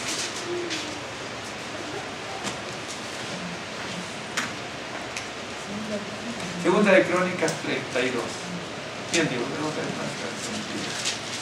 voy a leer rápidamente. Bien.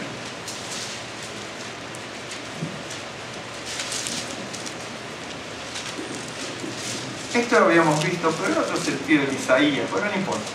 Lo vemos desde aquí por otro lado.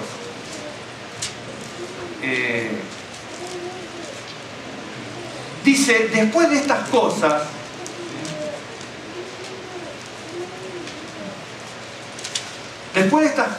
y de esta fidelidad, ¿cierto?, vino Senaquerib, rey de los asirios, e invadió a Judá, y acampó contra las ciudades fortificadas con la intención de conquistarla. Ahora, acá en este verso, ¿no es cierto?, en esta entrada, uno ve que no hay que dejar que el desánimo, ¿no es cierto?, controle nuestras emociones, como hizo que pasara en el pasaje que vimos anteriormente. Voy a seguir leyendo.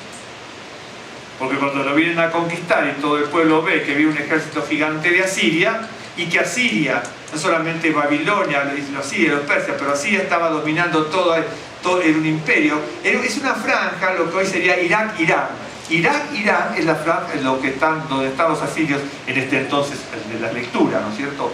Lo que sería Irak-Irán hoy. Y entonces ya venían los asirios y estaban conquistando todo el este, el Medio Oriente y todo. Bueno, viendo pues Ezequías la venida de Senaquerib y su intención de combatir a Jerusalén, tuvo consejo con sus príncipes y con sus hombres valientes. Si nosotros, hoy no vamos a leer Isaías 36, si usted lo lee allí, va a ver cómo Isaías habla con Ezequías y le dice, ¿quién es este para venir, ¿no es cierto?, en contra del Dios de Israel? ¿No es cierto? No lo vamos a leer en ese sentido ahora, ¿no es cierto? Lo vamos a leer porque si no estaríamos mucho tiempo. Pero entonces dice, tomó consejo con sus príncipes y con sus hombres valientes para cegar las fuentes de agua que estaban fuera de la ciudad, y ellos le apoyaron. Bien. Entonces se reunió mucho pueblo y cegaron todas las fuentes y el arroyo que corría a través del territorio, diciendo, ¿por qué han de hallar los reyes de Asiria muchas aguas cuando vengan? Entonces le estaban cortando a las afueras de la ciudad todos los suministros de agua para que los asirios no tuvieran sustento de agua. Bien. Después con ánimo resuelto edificó Ezequías todos los muros caídos e hizo alzar las torres y otro muro por fuera. Fortificó además a Milo de la ciudad de David, y también hizo muchas espadas y escudos. Y puso capitanes de guerra sobre el pueblo y los hizo reunir en la plaza de la puerta de la ciudad, y habló al corazón de ellos diciendo, verso 7, esforzaos y animaos. Bien, voy a dejar allí. Fíjense, Israel estaba viviendo tiempos muy difíciles. Ya había habido otras incursiones en la parte norte de Israel. Bien. Pero ahora venía Senaquerib sobre el sur de Israel, ¿de acuerdo? En este caso. Y entonces dice, bueno, ya el ánimo, no tenemos que dejar que el ánimo decaiga. De hecho, que en el verso 7 también ¿no es cierto? Como primer paso, si usted lo quiere decir así, no dejar que nosotros, el desánimo tire abajo nuestras fuerzas y destruya nuestras emociones, porque uno se desequilibra. Pero ¿vio lo que hace Ezequías para Ezequías, ¿no?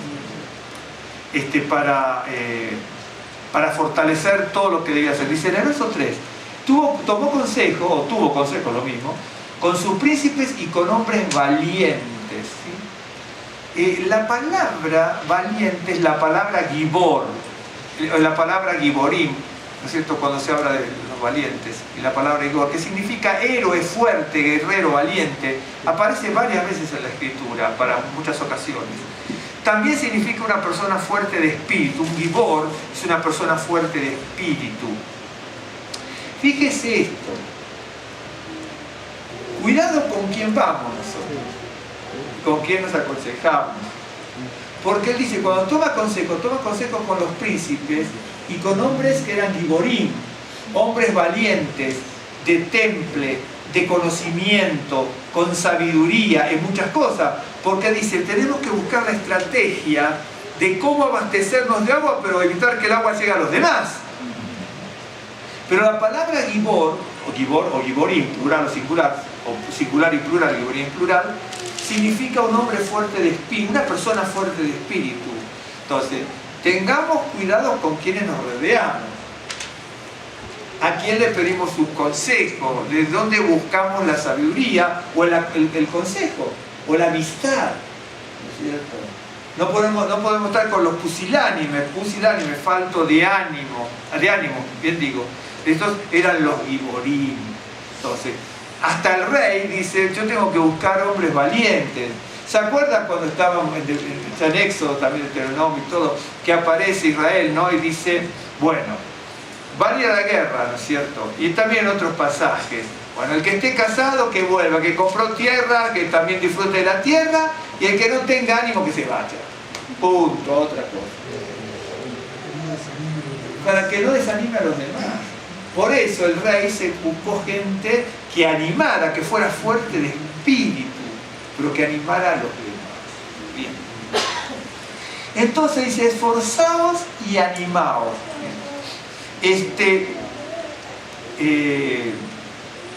Tenemos que cobrar ánimo. Ambas palabras son muy parecidas. Una es el verbo hisek, que el verbo hisek, que también es fortalecer, animarse, vigorizarse, asegurarse. Y animaos es el verbo imetz, que también significa ser valiente y apoyar, ¿no es cierto?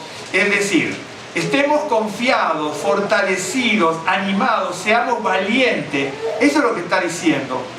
Todas las palabras significan eso, ¿no es cierto? No temáis, ni tengáis miedo del rey de Asiria, ni de toda la multitud que con él viene, porque más hay con nosotros que con él.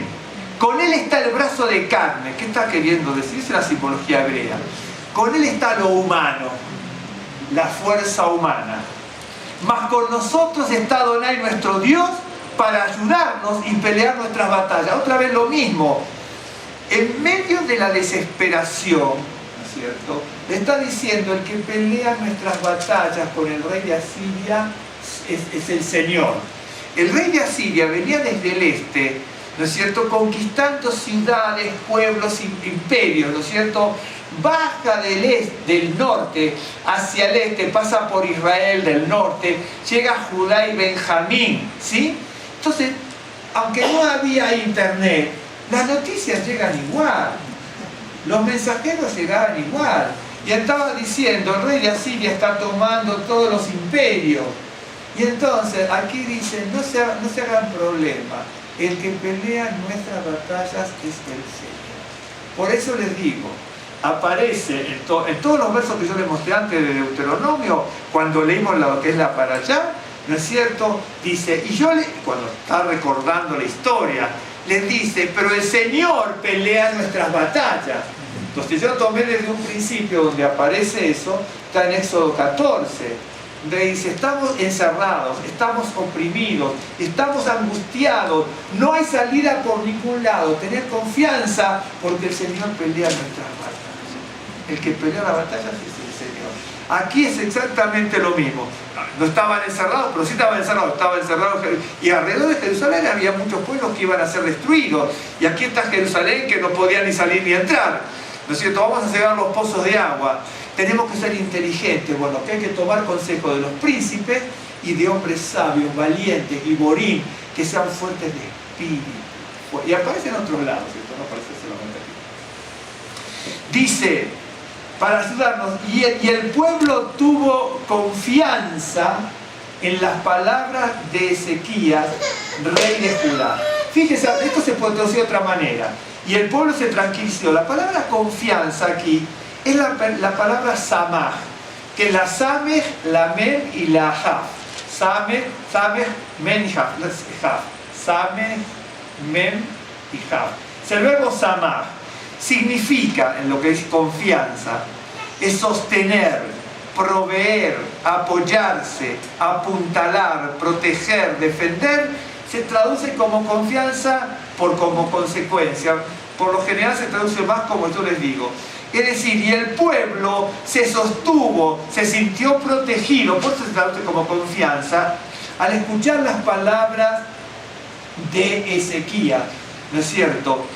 Primero, no tenemos que dejar, cuando aparecen opresiones, que nosotros, ¿no es cierto?, nos desestabilicemos. Segundo, saber en el verso 8 que el Señor pelea nuestras batallas. Y cuando busquemos, vio que uno tiene que buscar de la palabra del Señor, como dice, cuando el pueblo se sintió tranquilo, cuando Ezequías les dijo que el Señor pelea nuestras batallas. Vio que el pueblo, en el Éxodo 14 no aparece de esa misma manera, pero cuando el pueblo estaba terriblemente intranquilo, ¿no es cierto? Y Moisés le dice, está tranquilo, ¿no es cierto? Porque el Señor pelea vuestra batalla. Y es ahí cuando el Señor le dice, ¿por qué claman a mí? Marchen. Es decir, ahí no aparece el mismo ejemplo, ¿no es cierto? Que dice que estuvieron tranquilos, pero que está diciendo que marchen. Si tenemos que marchar, imagínense, aquí tengo el Yam Suf, ¿no es cierto? El Mar Rojo, por así decirlo, pero Yam Suf. Y aquí tengo todos lugares que son inexpugnables, Pijaridó, Baal, Zephón y Migdol. Aquí tengo el ejército de Egipto, ¿no es cierto? Y parece una incongruencia que me digan, empiecen a caminar, pero si camino me caigo al mar. Pero sigan caminando. ¿Sabe? Eso pasa también en el Jordán. Ahí es bien interesante, ahí es distinto. Es como otra Tevilá, en definitiva. ¿Por qué? Porque en el cruce del Jordán estaba el pueblo, pero adelante estaban los sacerdotes con el arca. Ahí en ese caso es distinto. Les dice, empiecen a caminar. Entonces, empiecen a caminar. No, primero nos vamos a mojar, pero después el agua no va a llegar hasta acá. No era muy hondo ahí, pero tapaba a cualquier persona caminando. Y con el peso del arca se iban a hundir en el barro. Y el agua les iba a pasar. Pero dice ahí distinto, ahí les dice distinto. Empiecen a caminar. Y cuando empezaron a poner los pies en el agua del Jordán, el Jordán se retira y se detiene en un muro. ¿De acuerdo?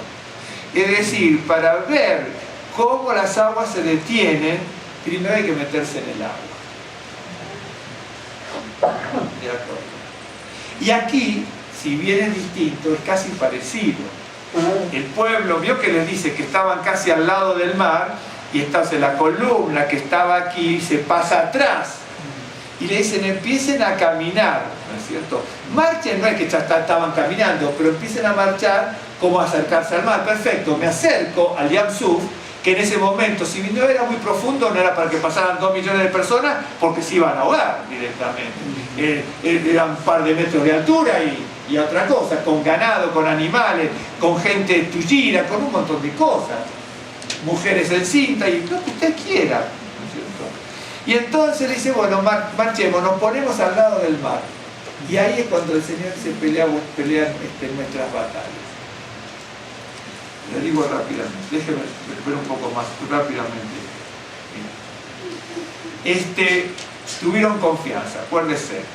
Vienen para quitarnos el ánimo, pero el Hijo Hombre con espíritu en su corazón para tomar las mejores decisiones. Tengo que estar fortalecido y cobrar ánimo, como estoy leyendo aquí. Ahora, en verso 8, con él está el brazo de carne, mas con nosotros está Adonai nuestro Dios para ayudarnos y pelear nuestras batallas. Y el pueblo tuvo confianza en las palabras de Ezequías, rey de Judá. Es decir, usted y yo tenemos que buscar palabras que nos fortalezcan, gente que nos fortalezca con su palabra y ser para otros aquellos a quien tenemos que fortalecer, ¿no es cierto?, con la palabra del Señor.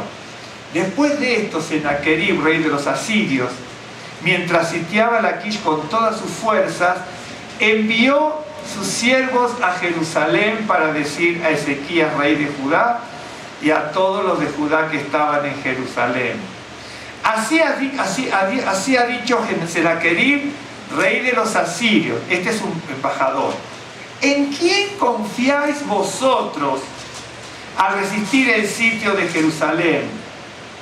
¿No os engaña Ezequías para entregaros a muerte, a hambre y sed? Al decir, Adonai nuestro Dios nos librará de la mano del rey de Asiria. Vio que el enemigo viene como si fuera un ángel de luz, queriéndonos iluminar de que no hay salvación por el gran ejército que ellos traían. Bien, pero tienen que escuchar lo que pasa, a ver si se dan cuenta. ¿No es Ezequías el mismo que ha quitado sus lugares altos y sus altares y ha dicho a Judá y a Jerusalén: delante de este solo altar adoraréis y solo a aquel quemaréis incienso? ¿No habéis sabido lo que yo y mis padres hemos hecho a todos los pueblos de la tierra? ¿Pudieron los dioses de las naciones que venían invadiendo, de las naciones de estas tierras, librar su tierra de mi mano? Eso es lo que dice el embajador de Senaquerib al pueblo hebreo. ¿Qué Dios, hablando de paganos, hubo de entre estos pueblos, ¿no?, todos los dioses de aquellas naciones que destruyeron mis padres, que pudiese salvar a su pueblo de mis manos? ¿Cómo podrá vuestro Dios, le dice a los hebreos, libraros de mi mano? Ahora pues, no se engañe Ezequías. ¿Vio? Ezequías fortalece al pueblo de Israel. En este caso viene un pagano, ¿cierto?, invocando a su padre, diciendo: no les engañe Ezequías, porque les dice que vuestro Dios va a luchar por ustedes.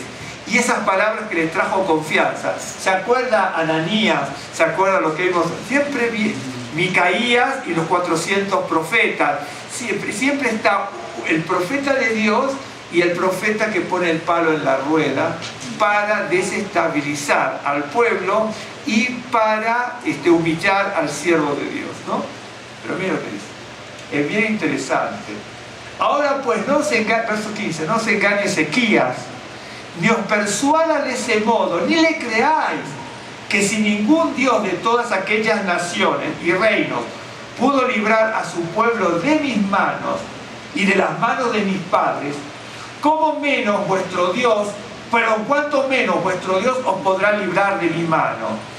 Y otras cosas más hablaron sus siervos contra Adonai Dios y contra su siervo Ezequías.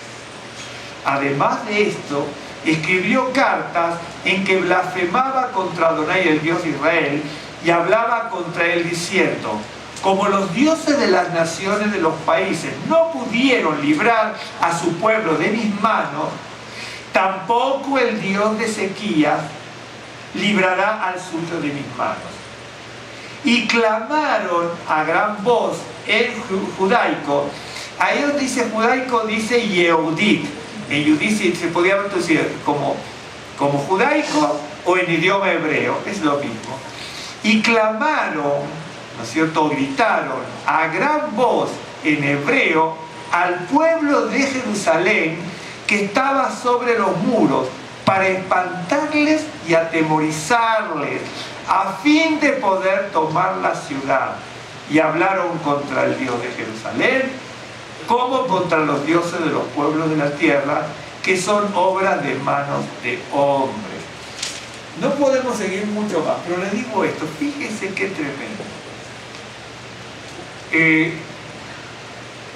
¿Cómo viene el enemigo?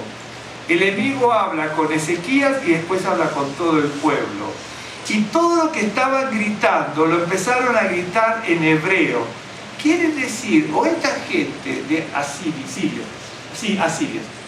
tenían colaboracionistas que sabían hebreo, ¿sí? O ellos mismos, muchos de ellos también sabían hebreo. Pero entonces, fíjense qué tremendo, porque le están hablando directamente en la propia lengua hebrea todo lo que les iban a hacer, porque en definitiva hablaban otro idioma. Ellos hablaban, si venían de Irán, hablaban el farsí. También hablaban otros idiomas, que está el babilónico, lo que ustedes quieran. Pero estaban hablando en idioma hebreo. El diablo es terrible porque el diablo se disfraza como ángel de luz. Cuando le están hablando en hebreo, estaban generando una empatía. ¿Me está siguiendo? Me está hablando, me están diciendo que mi rey, como de hecho acá no aparece Isaías, esto mismo mucho más ampliado aparece en 2 capítulos de Isaías, ¿no es cierto? Donde ya está Ezequías y está Isaías. En un diálogo Isaías busca el consejo del Señor y le dice: ¿quién viene a humillarnos y a hablar en contra del Dios de Israel? Isaías le dice: ahora vas a ver lo que le va a pasar a este tipo. Y en definitiva mueren 100 y pico de miles, ¿no es cierto? Y cuando vuelve el rey muere directamente y lo mata, cuando vuelve a su tierra, ¿de acuerdo? Dice: para que te sepa que hay Dios en Israel. De acuerdo. Fíjese qué tremendo. Pero fíjese cómo, lo que le decía, cómo puede cundir el desánimo, porque le están hablando en el idioma hebreo. ¿De acuerdo? Entonces me están diciendo que no hay ningún Dios de las naciones, ¿no es cierto?, que haya podido, naciones, cuidado, que naciones que venían venciendo los asirios ya desde antes, eran naciones mucho más poderosas que Israel, mucho más fuertes. Dice, en la antigüedad se pensaba mucho en los dioses. Entonces, si ellos decían naciones más poderosas que Israel, tienen dioses poderosos. Si naciones más poderosas que Israel tienen dioses poderosos y sus dioses son poderosos porque son naciones grandes, y se decía que un dios era poderoso también conforme a la nación. Si entonces esas naciones poderosas tenían dioses poderosos, fueran vencidas y arrasadas, nosotros somos un pueblo pequeño, por así decirlo, ¿no es cierto? Pero con un Dios real. Por eso les dice, y tomo otra vez el mismo ejemplo, dice: no tengan miedo. En Ezequiel 14 fue distinto, en Éxodo 14 fue distinta la expresión, pero con otras palabras, pero igual, ¿no? Y aquí les dice: esfuércense y anímense, no tengan miedo. Verso 8 dice: porque Adonai nuestro Dios está para ayudarnos y pelear nuestras batallas. Y cuando se dice que el Señor pelea nuestras batallas, el pueblo tuvo confianza en la palabra de Ezequías. Cuando el pueblo tiene confianza en la palabra de Ezequías, viene otro para poner el palo en la rueda y para querer desanimar al pueblo. Por eso, y también aparece en otros pasajes, ¿no? Por eso en la para allá les dice: recuerden ustedes cuando el Señor nos mandó a pelear ciertas batallas, y Moisés le dice: pero recuerden que yo les dije que el Señor va a pelear nuestras batallas. Por eso en esta charla, ¿cierto?, saquemos como reflexión que aún sabiendo... Sí, perdón, hermano. Perdón, me interrumpa. No, dígame. Nada más quisiera que nos hiciera al final un comentario de Deuteronomio 1:36, cuando se le prohíbe al pueblo entrar y hay una excepción para Caleb, y luego parece que se corrige. ¿Cuál? ¿Qué, perdón, qué pasaje? 1:36 de Sí. Deuteronomio. Sí.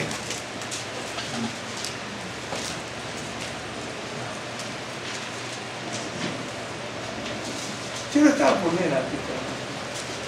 Perdón.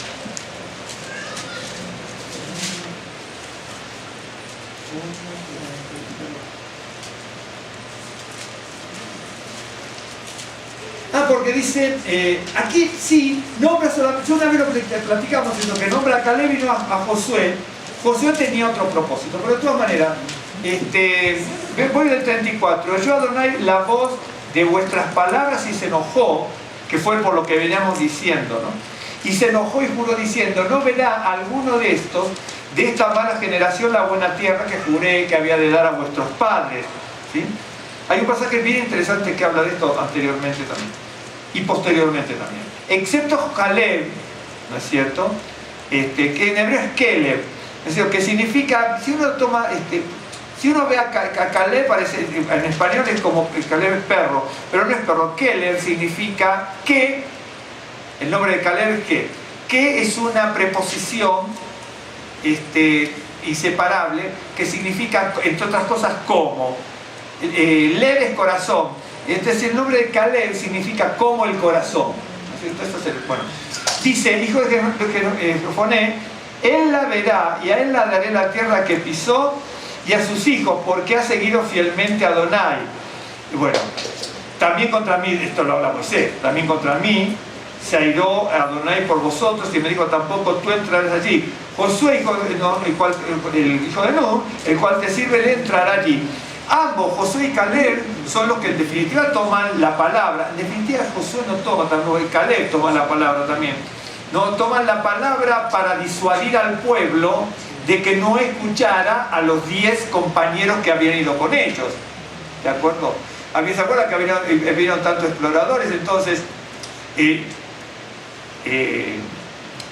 Moisés no entra por lo que ya sabemos. Miriam no entra por lo que ya sabemos y Aarón no entra por lo que ya sabemos. Aunque parezca mentira, los que se mantienen en la brecha son Caleb y Josué, que son los que anteriormente, esos pasajes los leímos, que fue el que tomó la palabra para decirle al pueblo, no, nosotros los podemos comer como a pan, ¿se acuerdan? Dice, porque los otros decían, nosotros somos como langostas para ellos. Somos langostas para ellos. ¿Sí? Y Caleb y Josué entran precisamente a la tierra porque son los únicos que tomaron la palabra y la vanguardia para decir vamos a entrar y tomarla, ¿no? Fueron los que no se desanimaron, ¿no? Aquí viene interesante, ¿se acuerdan? Lo que se decía que ellos decían, Josué y Caleb en conjunto en definitiva. Dice, nos vamos a comer como a pan, y los otros decían, somos como langostas para ellos, ¿no? Eso lo puede decir, ¿sabe quién? Pues eso está, por ejemplo, en el pasaje de Isaías 40, que no lo pudimos ver a continuación de esto para continuar la historia, y hay otro pasaje más, ¿no?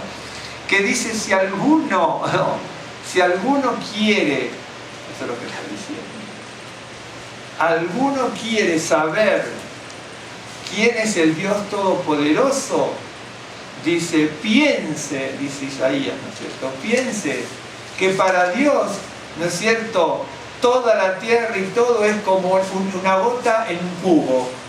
Dice, ¿y saben lo que es para Dios? Dice, todos somos como langostas. Son todos como langostas. Y para que vea la magnitud del Dios Todopoderoso, ahora que me acordé de langosta. Por eso que dice, pelear nuestras batallas. Dice, ¿por qué?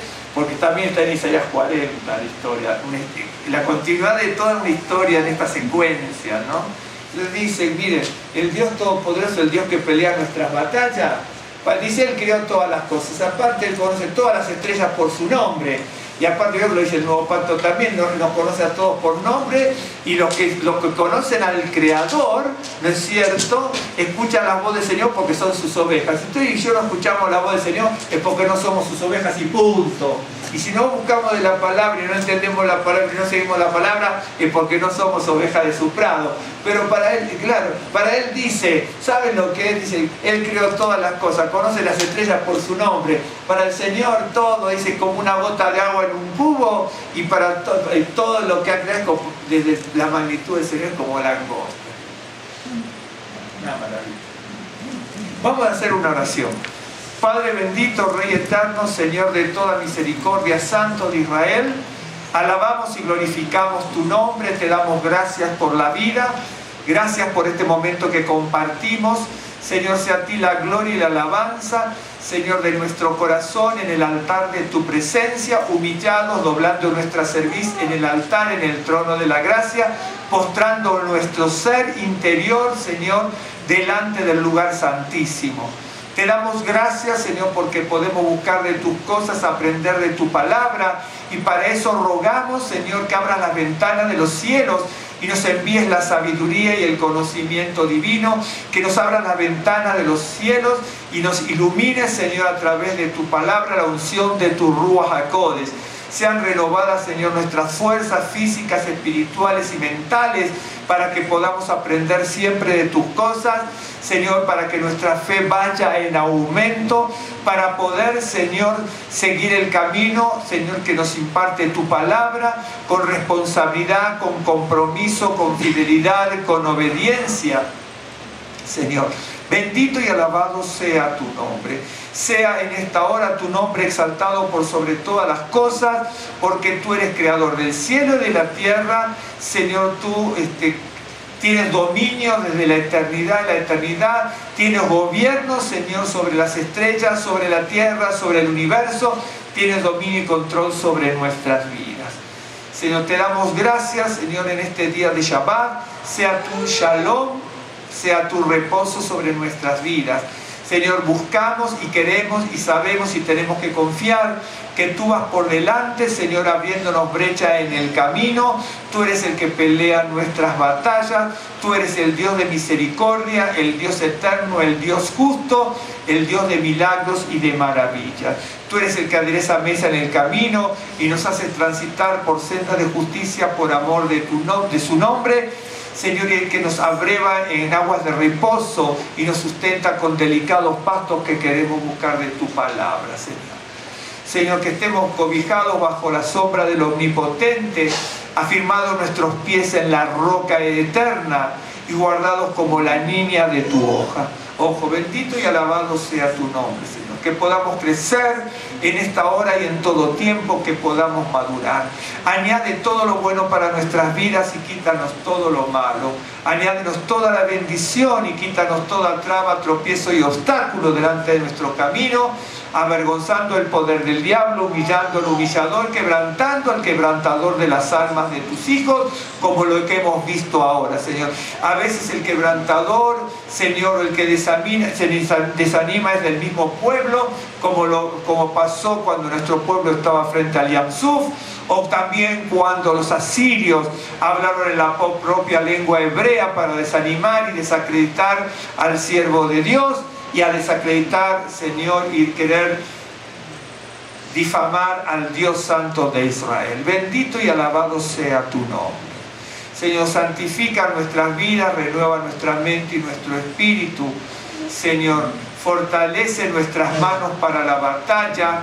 Señor, que podamos estar cubiertos con el escudo de la fe y con la armadura de tu Ruach HaKodesh, para rechazar todo dardo de fuego del maligno que trae, Señor, el desánimo para cada uno de tus hijos muchas veces.